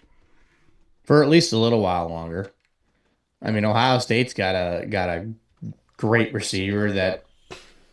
Well, actually, no. He won't go number 1 because Arch Manning's going to go number 1. The issue is it's always a quarterback. Yeah. I mean, like how many of the last 10 years? I know obviously 2022 was not a quarterback. Yeah. 2020 Actually no, 2022 was not a quarterback. Let's see. 2025 was Cam Ward. 2024 was Caleb Williams. Yeah. 2023 was Bryce Young. 2022 was Trayvon Walker with the Jaguars. 2021 was Trevor Lawrence. 2020 was who was 2020? Help me out here. Joe Burrow. Yeah. Sorry. 2019 was Kyler Murray. 2018 was Baker Mayfield. 2017, I think that was the last one before 2022. Because correct me if I'm wrong, wasn't 2017 Myles Garrett? 2017? I think it was Myles Garrett. Now I got to think about this. 2017. No, I got it. 2017's draft, number 1 overall. Let's see here. It was Myles Garrett. Yep. And then Mitch Trubisky. Damn, I'm good. Mitch Trubisky was number 2. That's crazy. Mitch Trubisky was number 2. Yeah, I mean, and then, even if we went back further into hold on. Even if we went back further. Yeah. 2016 was Jared Goff. Right? So, 2015, who was 2015? Hang on. 2015 was Jameis Winston. Then you had back-to-back years without a quarterback going number one. Jadeveon Clowney in 2014, Eric Fisher in 2013. Then you had Andrew Luck, Cam Newton, Sam Bradford, Matthew Stafford. It has been quarterbacks going number one consistently since 2000. So Yeah. I'll include 98 and 99 because it was both quarterback years with Peyton Manning and Tim Couch. But since 1998, so my entire lifespan, 28 years, Yeah. we have had Courtney Brown, that's one. Mario Williams, that's two. Jake Long, that's three. Eric Fisher, Jadeveon Clowney, Myles Garrett, Trayvon Walker. That's 25% of the last 4 years has been a non-quarterback. Of the last 28 years has been a non-quarterback. Before that, before Peyton Manning, the last quarterback to go number one overall was Drew Bledsoe in 93. That's honestly the really crazy part about it. Because it's just become quarterback frenzy going number one overall. So it's difficult to really see non-quarterbacks, let alone a wide receiver, go number one. A lot of times what you're seeing, if it's a non-quarterback that goes number one, it's either an edge rusher or a left tackle that are going number one. Yeah. And, if Calvin Johnson doesn't go number one in the draft class that he was in, because his draft class, the number one pick in that draft was Jake Long. Because I believe he was 08. Jake Long was a good player. Should he have been taking over Calvin Johnson? Absolutely not. Yeah. Absolutely not. But just going through, like, if you look at the non-quarterbacks to get picked, Courtney Brown wasn't great. Mario Williams, I'd say that was a pretty good pick. Jake Long, again, pretty good pick. Megatron should have gone above him, but that's neither here nor there. Eric Fisher was a total bust. Jadeveon Clowney maybe didn't live up to the hype he had in college, but was a very good NFL player. Myles Garrett just won Defensive Player of the Year. He's an All-Pro. And Trayvon Walker probably hasn't quite come into his own yet, but still a solid player. Just got a nice contract extension with the Jags. Yeah. So the guys that are going number one that are non-quarterbacks have been, outside of Eric Fisher and Courtney Brown, reasonably successful. Yeah. So that's 5 out of 7 that have been pretty solid NFL players. But then you look at the quarterbacks. Peyton Manning, obviously Hall of Famer. Right? Yeah. Tim Couch, complete bust. Michael Vick. I would argue that was a hit. However, later in his career, obviously the scummy things that he did probably didn't necessarily work out as well as they had hoped. Yeah. David Carr, total bust. Carson Palmer, good player, probably not worthy of having been a number one overall pick. I wouldn't call him a bust, though. Eli Manning, obviously future Hall of Famer, should have already been in. Alex Smith, probably right in the same category as Carson Palmer. Good player, probably not like your, top tier number one overall pick. Yeah. Jamarcus Russell, as we all know, arguably the biggest draft bust in NFL history. Sam Bradford, probably more of a bust than he was successful. A lot of injuries derailed his career. I would probably call him a bust because his success was not necessarily with the Rams. I skipped over Matthew Stafford. Matthew Stafford is going to be a Hall of Famer. Yeah. Cam Newton, good player. Little bit higher tier than Carson Palmer and Alex Smith, but not a bust by any means. Andrew Luck, put him right there with Cam Newton. Would have probably been a Hall of Famer had he played longer. Sounds like he actually got run out of town by the higher ups there in Indianapolis. Jameis Winston, pretty good. Probably right there with Cam Newton and Andrew Luck. Jared Goff, I'd probably, for the Rams, I would put him in the tier with Carson Palmer and Alex Smith. Going to be more of a, obviously he's gotten better since he left the Rams. Yeah. But probably right there, maybe with Matthew Stafford too. He got them to a Super Bowl or to a championship game with the Rams. Didn't win, obviously. It was arguably the worst game in history. Baker with Cleveland was a bust. Kyler with the Cardinals, I wouldn't call him a bust, but I also wouldn't call it a success story. Probably a tier above a bust, but a tier below, like the Carson Palmers of the world. Yeah. Joe Burrow has been great. Trevor Lawrence has been great. Bryce Young, Caleb Williams had a much better year too, and Cam Ward did not have a great first year. So if you look at those quarterbacks that are getting drafted number 1 overall, it's only about a 60% hit rate. Yeah. You had 6 or 7 guys that would probably be considered a bust or slightly above a bust. Yeah. He had some good players, and then he had some Hall of Famers. Like, obviously, Peyton's a Hall of Famer. Eli's going to be a Hall of Famer. Stafford's going to be a Hall of Famer. Joe Burrow is well on his way. Trevor Lawrence, I think, has the capabilities of being there. So it's really about a 50 to 60% hit rate of those number 1 picks of the quarterbacks. But what did we just say about the non-quarterbacks? You went 5 for 7 with pretty good players.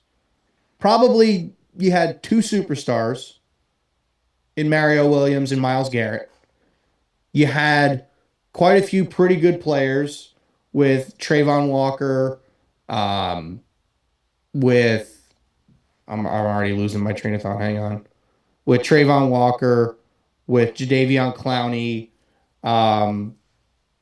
You really only had the 2 busts, which is Eric Fisher and Courtney Brown.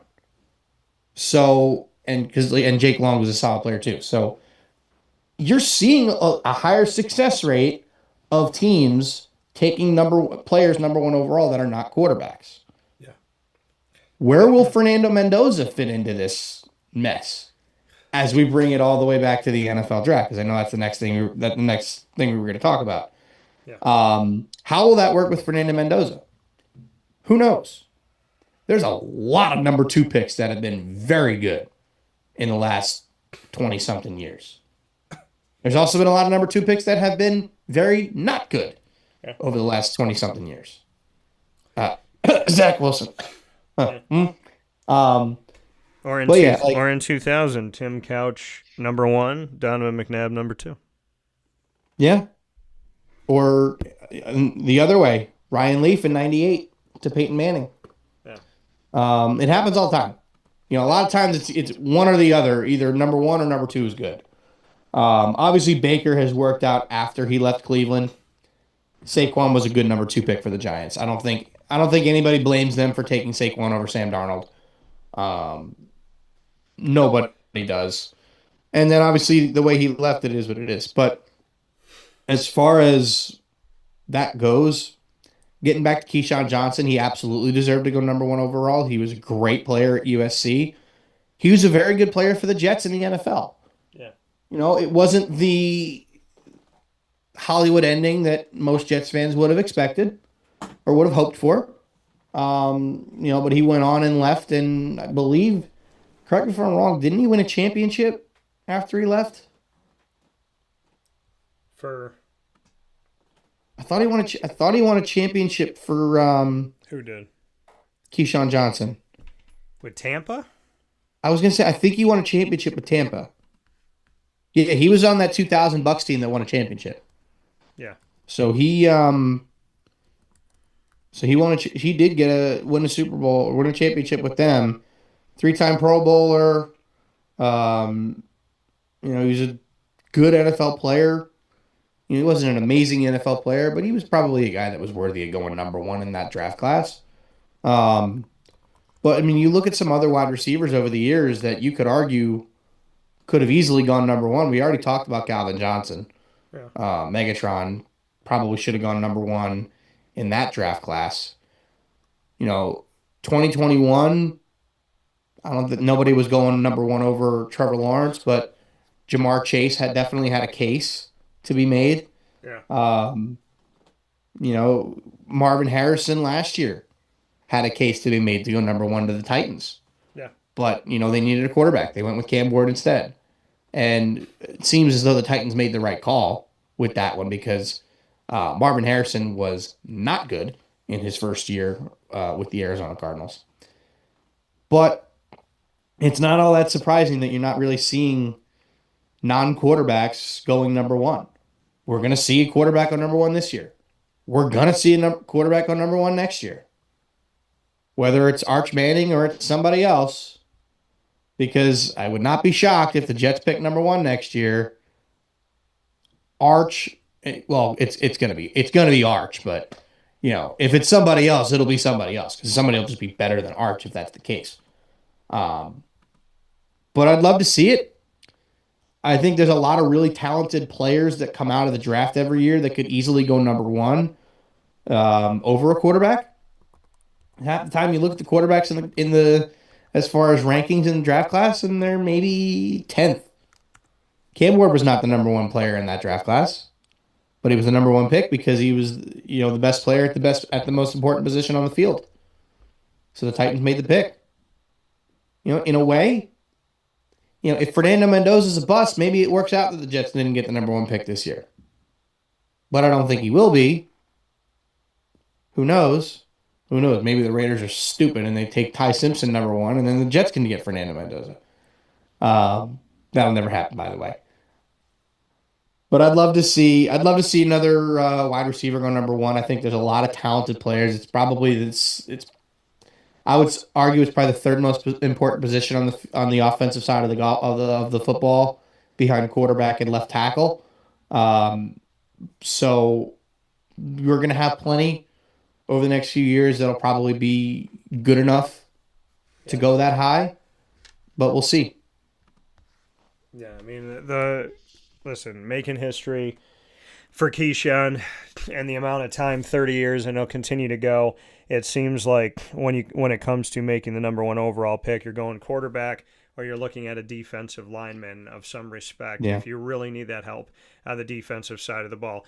Draft-wise, 5 Ohio State players are going to be attending the first round of the NFL Draft on April 23rd. Once again, it is in Pittsburgh, Pennsylvania this year. Defensive back Caleb Downs, defensive tackle Caden McDonald, linebacker Arvell Reese, as well as linebacker Sonny Styles, and wide receiver Carnell Tate will be in the green room in Pittsburgh for this draft.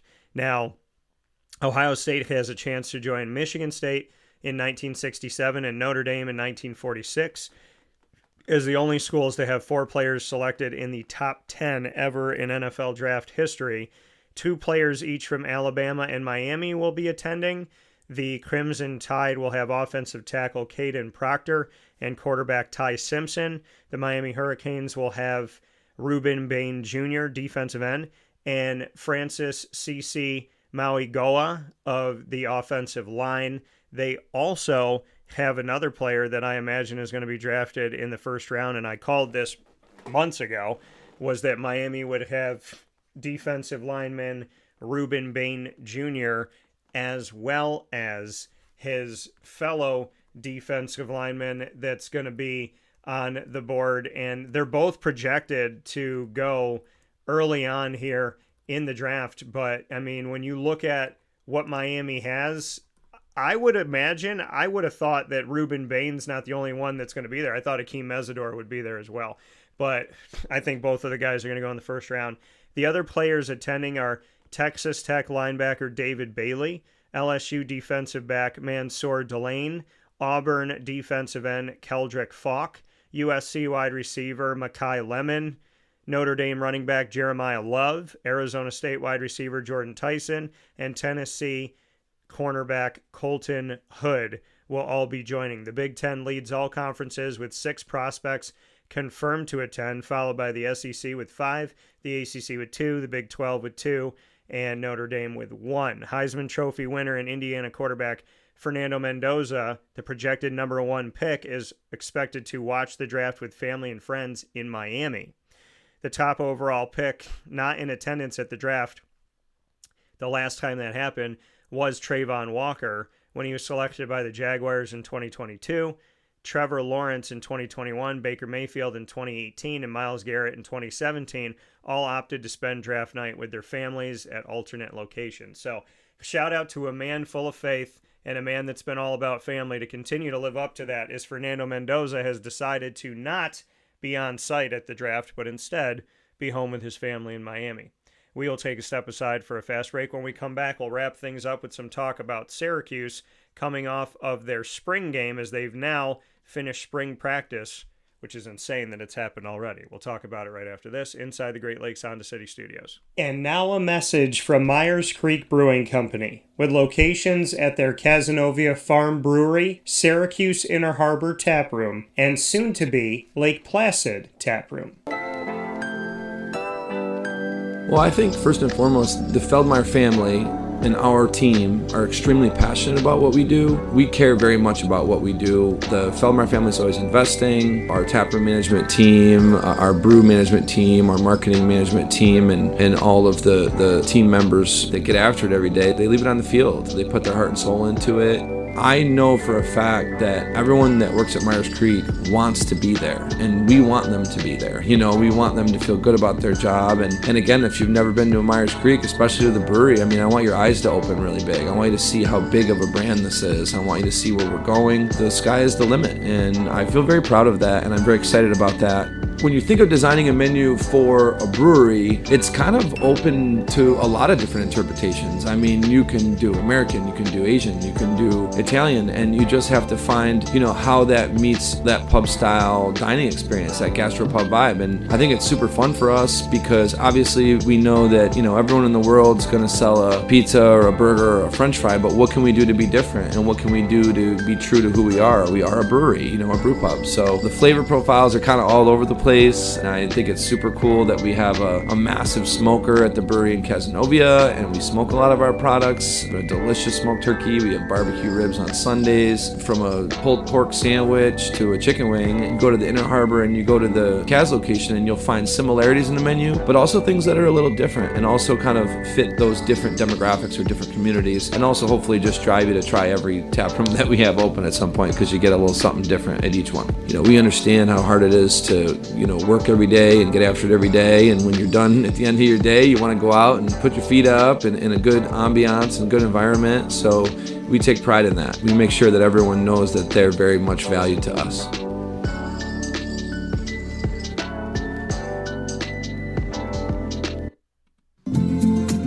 Looking for your next ride? Look no further than Great Lakes Honda City, located on 7140 Henry Clay Boulevard in Liverpool, New York. Serving our community for decades, their new and pre-owned vast array of vehicles are available to you Monday through Saturday on site. To search from home, shop at GreatLakesHondaCity.com. Call 315-365-5576 to set up an appointment. That's 315-365-5576 for Great Lakes Honda City, 7140 Henry Clay Boulevard in Liverpool, New York. Great cars, great people, Great Lakes.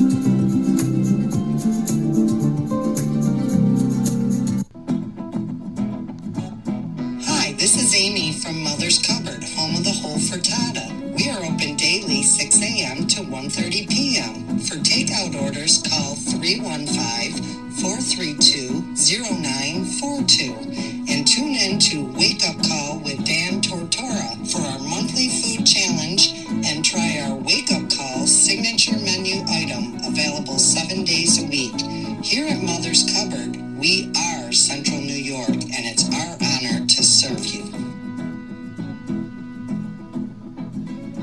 Ma and Pa's Kettle Corn and Popcorn Factory remind us that every day is worth celebrating at 201 7th North Street in Liverpool, New York. Open Monday through Saturday in-store and always online at maandpaspopcorn.com. Serving our Central New York community and beyond, order anywhere, anytime at maandpaspopcorn.com. Stop in to get a tin at Ma and Pa's on 201 7th North Street in Liverpool, New York to get your half-price refills for the rest of your life. Come to Ma and Pa's for your holiday gift giving for family, friends, employees, and clients. And remember, for fundraising and events, to call 315-450-6272. That's 315-450-6272. Ma and Pa's Kettle Corn and Popcorn Factory. How corny are you?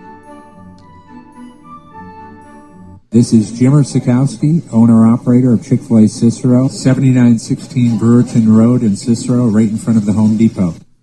I had a deep feeling that God wanted me to do something bigger with my life and to help people, help others. He kept putting Chick-fil-A in my life, and I realized as I was going through the franchise selection process that positively impacting the lives of others was really core to what we do here at Chick-fil-A.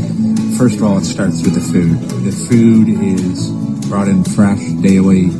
We bring in local produce. We prepare to order in the kitchen. We hand bread our chicken. We hand spin our milkshakes. It's great food. It doesn't taste like fast food. I think the second thing is the way people feel when they come in a Chick-fil-A restaurant. It's different. We try to treat people with intentional kindness here, which is very different and deeper than good customer service. And so I think it feels remarkable for most people to come in a Chick-fil-A restaurant. And then lastly, the impact that we try to have in the community is very different. It's a big part of the expectation of every operator of a Chick-fil-A restaurant is that they're actively engaged in their community, they're a leader in the community, and they're making a difference. When they realize that what we're striving to do is to shine a little light in their life, that's a very, very different experience than you will have at any other quick service restaurant. And it's that remarkable experience that I think people will emotionally connect with. Hey everybody, this is Rockney Roberts from Willow Rock Brewing Company. We are here in Cicero at the Willow Rock Pizza Pub. And I'm Kevin Williams, also from Willow Rock Brewing Company. Happy to be here and happy to be partnering with CNS and Dan Tortora. You want some place where you can feel comfortable and hopefully ingratiate yourself with the community. And Kevin, he grew up right down the road from here. I grew up in Brewerton, so not too far away. We know the area, we know the people, they're great, and we were just really excited to be able to come to the area. Yeah, and having the opportunity to meet some of these coaches, some of the people in general already, and seeing the CNS colors kind of around, and already partnering on a smaller level with individual teams really made this make sense to us to really formalize kind of a partnership with the school and get this rolling. You know, Willow Rock to me has always been about high quality beverages, high quality experiences, and now high quality food in our pizza pub. You know, that was something new for us when we came to Cicero. Right from the drop, we knew we were going to have a focus on the highest quality food to go with our high quality beer. At the Willow Rock Pizza Pub, you're getting high quality, hand cut, top-notch ingredients. We're open for lunch. That's a really important thing for us, is to be able to get that person in here like, hey, you only got 30 minutes for lunch, but we're gonna have something for you that you can get quickly and available to everybody. Yeah, we wanted something that was just a little bit outside the box, a little bit outside of comfort zone, but still something that you could rely on to be consistent and easy to look at and easy to be like, oh, I can see myself eating this. I can see myself wanting to have that more than once. Eating a whole pizza like our beef on weck pizza, I've never seen one anywhere. It's just a great ideas, great inspiration across the board. We're their spot to stop. We're their friendly neighborhood watering hole, as well as pizza place and place to stop for a restaurant. Not just beer drinkers here. We've got wines, we got cocktails, we got non-alcoholic stuff for the kids. The location is more important today than it ever has been before, and we're lucky enough to be here in Cicero. The Willow Rock Pizza Pub is a place where you can bring your family. You can come in, you can grab a soda, you can relax. You can come after a game, before a game, your parents, your grandparents. Our goal is to make sure that everyone's comfortable here. We want students, we want athletes, we want your coaches. It's going to be a good time. So come here, enjoy the high quality food, high quality beverage that we're going to offer to everybody. And hey, go North Stars. We're so happy to have the North Stars. We are very much a kid-friendly establishment. We have tons of space outside for everybody to be playing outside, as well as listening to live music, enjoying some pizza. The Willow Rock Pizza Pub is open 6 days a week here in Cicero. That is Tuesday through Sunday. And our website is willowrockbrew.com, and our socials are at Willow Rock Brew. So find us on the net, find us in person. We'll see you soon.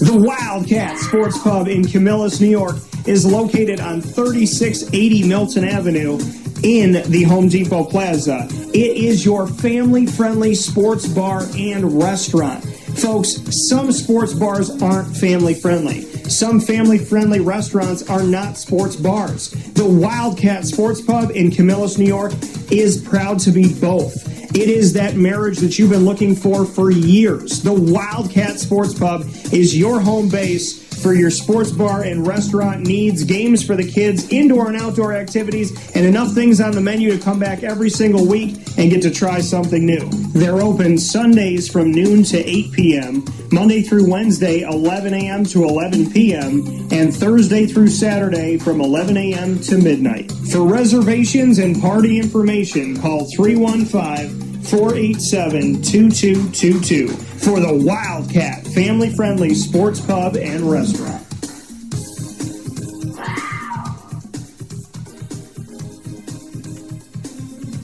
GG Cards and Breaks. Like, comment, subscribe. GG Cards and Breaks comes to you on 639 Delmar Place in Syracuse, New York. Make sure you head over there Tuesday through Saturday from 10 to 6, Sundays from 10 to 5 to GG Cards and Breaks on 639 Delmar Place in Syracuse, New York for packs, boxes, graded cards, singles, and more, including everything to protect your cards, travel with them, and showcase them.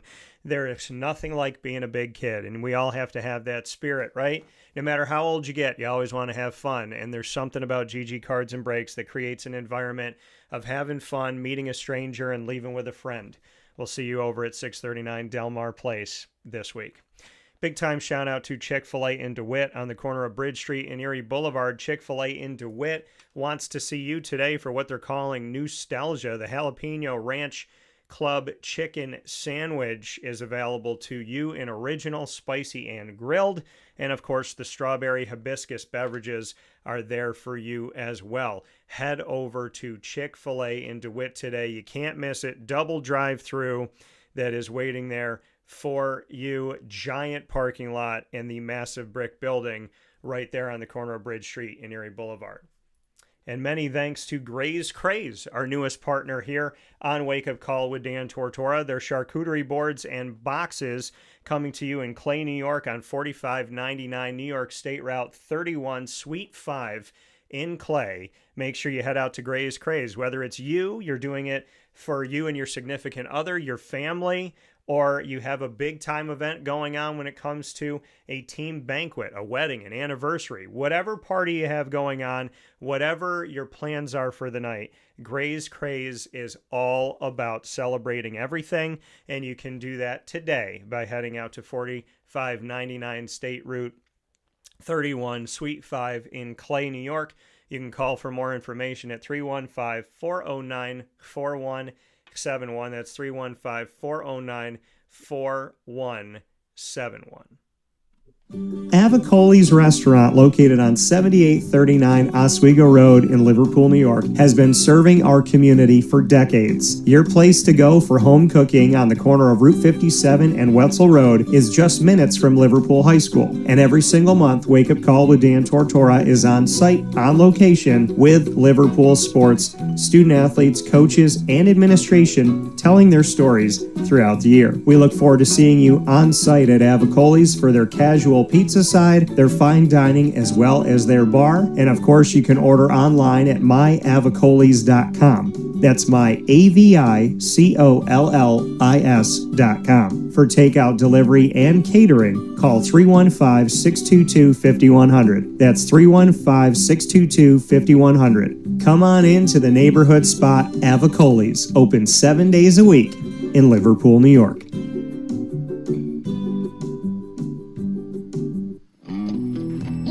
K9 Campground Dog Boarding is your home away from home for your furry-loving friends. Open 7 days a week with drop-off and pickup times in the morning and later on in the day and early evening. K9 Campground Dog Boarding is the spot to trust with your dog for short and long-term stays. Call 315-299-4013 for more information. That's 315-299-4013, and go to k9campground.com as well. That's the number 9, KAMP ground.com, where you will find all of the information on their different cabins, which include the classic cabin, executive cabin, grand cabin, and luxury cabin. K9 Campground Dog Boarding, where your dog will have indoor and outdoor areas as well as their own private cabin for any size, any breed, as well as dogs with different needs. Dog parents and dogs alike choose K9 Campground Dog Boarding. Isn't that right, Lily?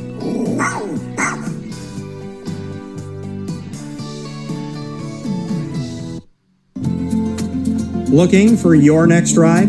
Look no further than Great Lakes Honda City, located on 7140 Henry Clay Boulevard in Liverpool, New York. Serving our community for decades, their new and pre-owned vast array of vehicles are available to you Monday through Saturday on site. To search from home, shop at GreatLakesHondaCity.com. Call 315-365-5576 to set up an appointment. That's 315-365-5576 for Great Lakes Honda City, 7140 Henry Clay Boulevard in Liverpool, New York. Great cars, great people, Great Lakes.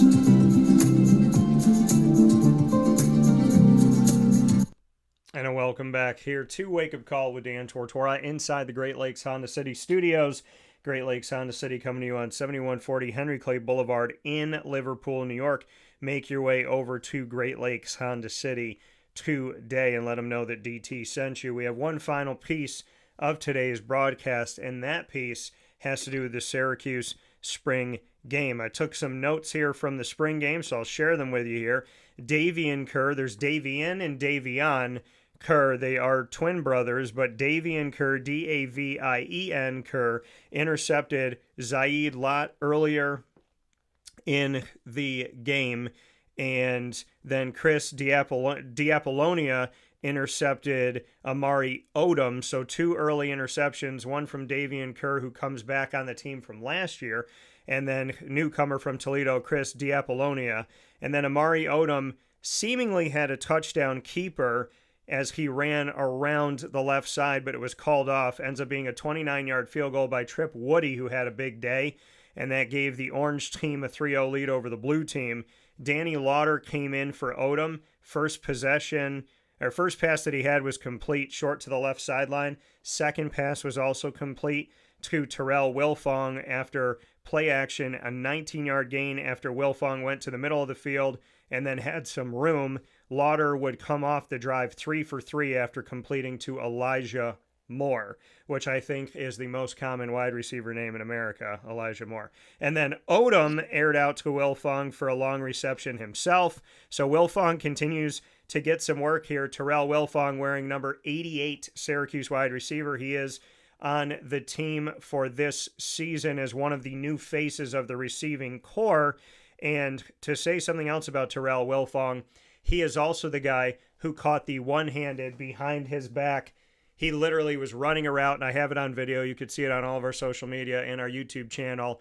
He reached for the ball behind him, grabbed it with one hand, turned around, and went up the left sideline. And he was also the guy that got some big grabs from Danny Lauder and Amari Odom. Trip Woody had a 43-yard field goal, which made it 6-0 for the Orange squad.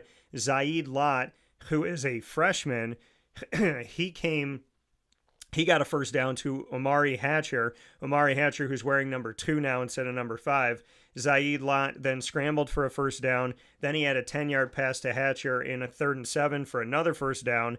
And then Shavane Anderson Jr., a newcomer in the running back corps, had a 9-yard run for a first down and kept going after contact. This is for the blue team. And then Lott to Hatcher in the red zone brought up 4th and 2. Jamie Tremble, though, who came on the team as a tight end. His older brother, Tommy Tremble, plays for the Carolina Panthers. Jamie Tremble is a tight end / linebacker, but he's going to be playing the majority of his time, he told me, on defense this year, and rightly so, as he got after it numerous times in the spring game, stopping a bunch of plays by getting out to the player, getting out to the backfield. Jamie Tremble, he stops on 4th and 2 for a turnover on downs. Great play by Jamie there for a defensive stop. Running back Malachi Coleman had the only touchdown of the spring game. He had a touchdown run. After they tried to hug him, he somehow was able to get into the end zone to make it 7-6 for the first blue lead over orange on the day. Running back Ahmad Miller had some good late game runs here. They played a half of a game, so they played 2 quarters, 1 half. Ahmad Miller had a nice run, kept moving in the open field. Then he ran it to make it 4th and 2 and a timeout with 1 second left for the Orange. False start moved Trip Woody back, and he had to try a 50-yard field goal, which he booted through. The Orange come back and win 9-7, and Trip Woody had 3 field goal tries, 3 field goal makes, and had a terrific day for special teams. So shout out to Trip Woody. But I mean, it was fun. There was a lot of interesting things that happened before they started the last quarter. There was this like jumping up and down celebration thing in the middle of the field that looked like the team was partying. That was confusing. And then, but we got to see a bunch of different quarterbacks. Steve Angeli suited up. He did not play it down though. And then Joe Filardi, who is on scholarship as a lacrosse player, he remained after the lacrosse victory. He remained in the dome because there was a 4-overtime victory for the women's lacrosse team. Then there was a victory for the men's lacrosse team, and then the spring game in the triple header in the dome this past Saturday, April 12th. And so to be able to, April 11th. So to see the fact that all the quarterbacks were there, and they did involve Filardi and Steve Angeli in a fan thing where the fans had to dress up like the players and receive a pass. So Angeli and Filardi did both throw a pass in the game, technically, and even though it was not in the game. And then, of course, we saw Zaid Lott, Rich Beelin, he was there as well, who comes back on the team from, he's back from last year, but there's a plethora of new guys, Malachi Nelson, as well as who was out there for some time, Amari Odom and Zaid Lott, and so on and so forth. So there's a lot and Danny Lauder. There's a lot of new faces in the quarterback room. There's a lot of conversations that I had. I spoke with the scouting department. You could find that on our social media. You can also find my conversations with the nutrition and sports wellness, the sports performance department of Syracuse football, as well as my conversation with Fran Brown and with linebacker Antoine Delorier and cornerback Chris Peel, as well as all of my pictures that I got to take from being literally right behind the bench for the spring game. So don't miss a moment of all my coverage of the Syracuse Orange spring game. My overall takeaways: the defense seemed to attack. They rushed the quarterbacks out of the pocket. I think if I had to choose right now, if Steve Angeli can't go for week 1, I'd put Danny Lauder as my starting quarterback and Amari Odom as my backup, and then I'd go from there. I got a feeling that maybe they think it's reversed. Maybe they think it's Odom and Lauder, but I think Danny Lauder should have the start out of Georgetown, followed by Kennesaw State former player Amari Odom, in my opinion, if I were to do it today. Now, that can change in the fall, but if it were to happen today, that's what I'm seeing. I saw some good things from the backfield from Shavane Anderson and Ahmad Miller, as well as, and I want to make sure, Juwan Johnson, who came from LSU. There's also, something to be said about him. So he did a good job. He was the starter for the Orange team, wearing number 4, so that Dante Strickland used to wear, and he had a lot of success at running back for Syracuse. So, I mean, I would say I've seen some good things from a couple of the quarterbacks. I saw some much needed good things from the rushing attack because they lost their top 4 guys from last year. I think Terrell Wilfong, who, I think it would be great for, I think he's definitely got good hand-eye coordination. He's got really good ball handling skills, and he did a good job with multiple quarterbacks. So I think that he's someone to circle. I'm going to keep watching the offensive line because they made some mistakes. And I think this, just hoping that the guys are healthy. There's a bunch of guys that didn't play that were starters last year. So we didn't see Antoine Delorier running at linebacker. We didn't see Gary Bryant III at linebacker. We didn't see Chris Peel at corner. So I think all of that's important. I think Demetrius Samuel, who's a two-way player and has played on special teams as well, I think it's important to see his maturation. But ultimately, the best things I took from the Syracuse spring game was at least I feel good about a couple of the quarterbacks. I feel good about some players in the receiving corps and in the running back room. And I think the defense may have some depth. So that's what I'll say about the spring game so far. Any thoughts, Murph, or anything you want to ask? Yeah, I guess I was going to be interested to see if Angeli played or not. I wasn't sure if he was going to be wasn't sure if he was fully healthy yet. I guess he is, but they didn't want to have him play in the game. Obviously there's a lot of turnover on that team right now, so it's interesting to see, a couple of young quarterback transfers that are in, watch them play. I guess defense looks good. That was part of their problem last year, was that the defense just looked like it couldn't stop. It couldn't stop anybody. Yeah. So I guess that would probably be a good look. Obviously you answered the question already about who you would start at quarterback if Angeli can't go. So that kind of helps that. What was the impression you got from the coaching staff about how the game went? Yeah, I mean, I think, Fran didn't say too much. It's kind of like go back and look at the film type of thing. But, I would say there wasn't a ton said about, what Fran said to me was competition. Like, he thinks there's more competition now. He thinks the guys, as opposed to last year, he thought some guys gave up at the end. And when he answered my question, he spoke specifically about competition and the fact that he sees more of a competitive thing, position by position, guys chirping at each other, talking to each other, offense and defense getting after it. So he has seen something that he's liked as far as the level of competition that the team is showing, which is never a bad thing to hear.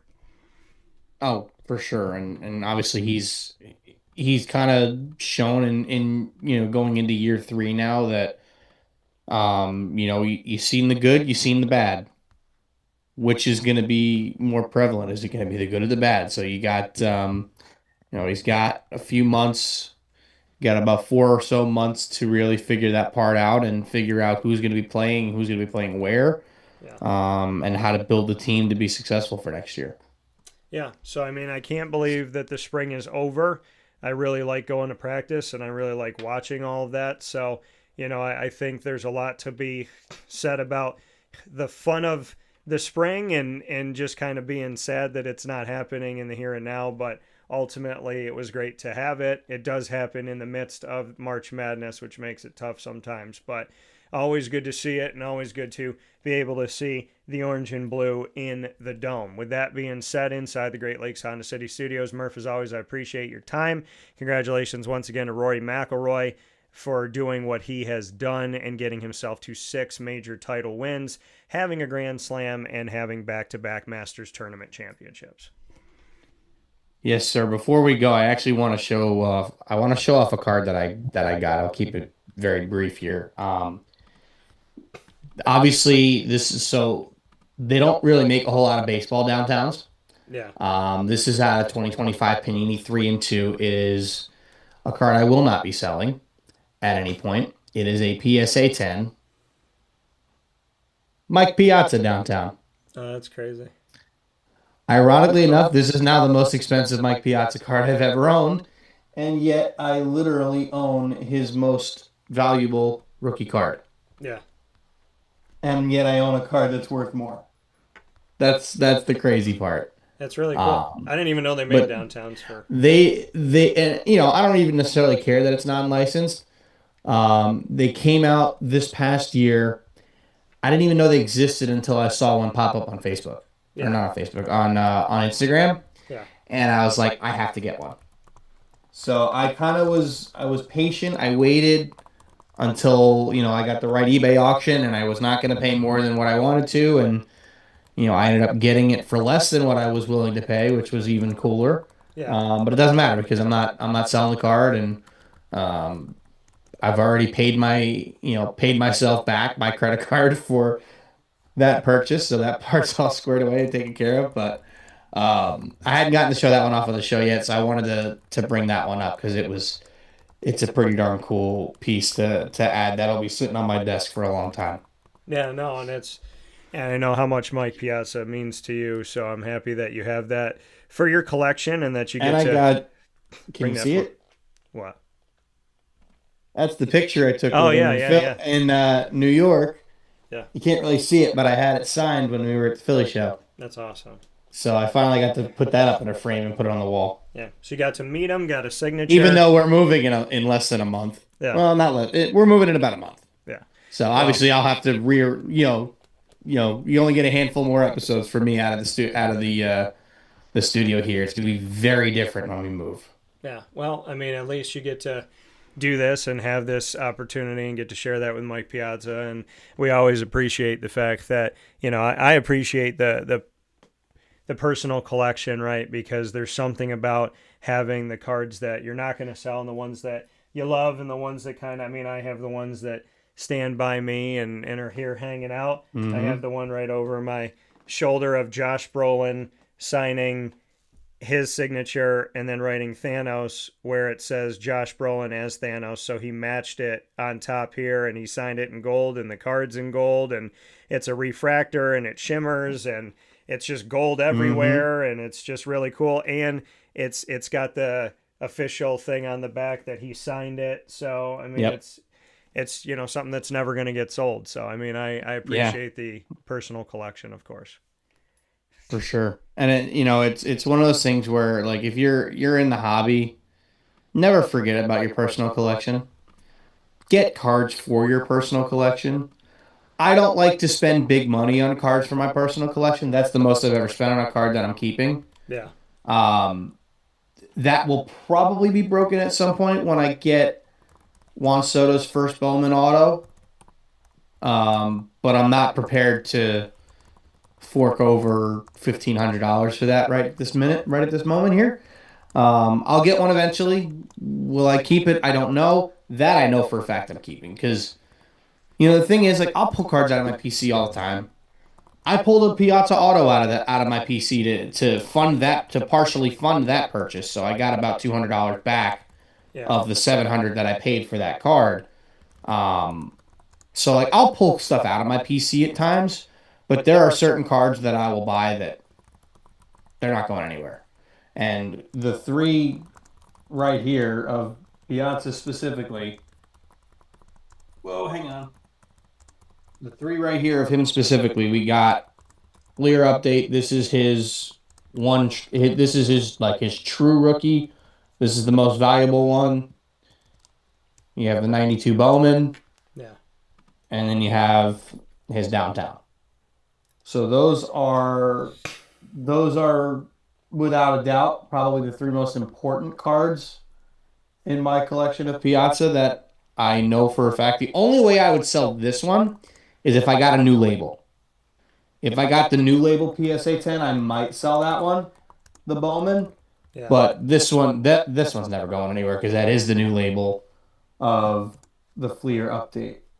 The Fleer Update was one I wanted for years, and now that I have them both in PSA 10, that part of the collection is complete. I'd love to maybe see if I could find a PSA 1010 of those two cards signed. Those are going to be quite expensive, but that's probably the next real big PC piece that I'll be looking for at least with Piazza, because I got the jersey I always wanted. I got the photo, and now that's signed. So those are the big PC pieces that'll never get sold. Yeah, no, and it's a great thing to have. So, for you to just be able to celebrate that, I got my own that I keep, my Mickey Mantles, my Nolan Ryans, my stuff that just kind of sticks out and stays where it stays. So I'm happy that you got to improve your Piazza collection, and it's just cool because he, well before Murph and I met each other and knew each other, my favorite catcher of all time, Mike Piazza. So, and I wasn't a Mets fan. I just really liked Mike Piazza, and that never went away. So it's just funny how that link up here with us as we talk about Mike Piazza and celebrate him, that he's always been somebody on my radar and someone who I wouldn't be, sad about getting his autograph myself. So happy that you have it. Happy that you've had those moments and that you have another piece to your collection. And of course, as always, Murph, I appreciate you being on the show, and I look forward to talking with you soon. Yes, sir. That coming once again from Murph here on Wake Up Call with Dan Tortora inside the Great Lakes Honda City Studios. We are here with you, and we thank you for being here every Monday through Friday from 9 a.m. to 11 a.m. Eastern Time, where sports meets that thing called life. Of course, many thanks for you being here with us on Wake Up Call with Dan Tortora. So I can't thank you enough for being a part of the show and for being a part of everything we do here on Wake Up Call, all the wonderful guests that we have, all of the amazing times that we have here with you, and just sharing stories and celebrating with people. So I can't say enough to each and every single one of you for being here. Big thanks to Murph, as we spoke today on the Masters, NFL topics, as well as collegiate athletics and the danger that they are in right now, and of course Syracuse spring game for football. Thanks for being with us up and down the East Coast, the Midwest, the West Coast, and all around the globe on YouTube.com and Facebook.com, both /WakeUpCallDT, and on WakeUpCallDT.podbean.com. And of course, many thanks for being here with us as well on all of our wonderful channels on Amazon Music, Audible, iHeartRadio, iTunes, and Apple Podcasts, Player FM, Podbean, Podchaser.com, Podvine, Spotify, TuneIn, and YouTube. All you have to do is search Wake Up Call with Dan Tortora, or one word, Wake Up Call DT, and we always appreciate you being here with us. And of course, many thanks to our incredible partners. We implore you to go and visit the wonderful businesses that we have the blessing of working with here on Wake Up Call with Dan Tortora, including Great Lakes Honda City, and of course heading over to the Wildcat Sports Pub, GG Cards and Breaks, Mon Paz, Brian's Landing, Pizza Man, Canine Camp Dog Daycare, Myers Creek, Chick-fil-A in Cicero, Gray's Craze of Clay, New York, Avicoli's, Game Point Sports Complex, Chick-fil-A in DeWitt, Mother's Cupboard, Canine Campground Dog Boarding, Willow Rock and the Willow Rock Pizza Pub, and of course, many thanks to our exclusive our exclusive multimedia marketing partner.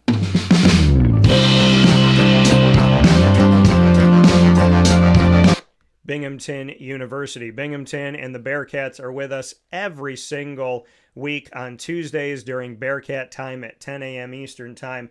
Find your Bearcats here on Wake Up Call with Dan Tortora. Tuesdays at 10 a.m. Eastern Time worldwide. Student athletes, coaches, administration, and alumni coming to you to tell their stories and the greater story of Binghamton University. And you can find it all by going to youtube.com /wakeupcalldt. Click subscribe, hit the notification bell, and of course, find the Binghamton playlist. The Bearcats are also on wakeupcalldt.com's homepage and underneath the exclusive partners tab. For more information, go to binghamtonbearcats.com and go Bearcats.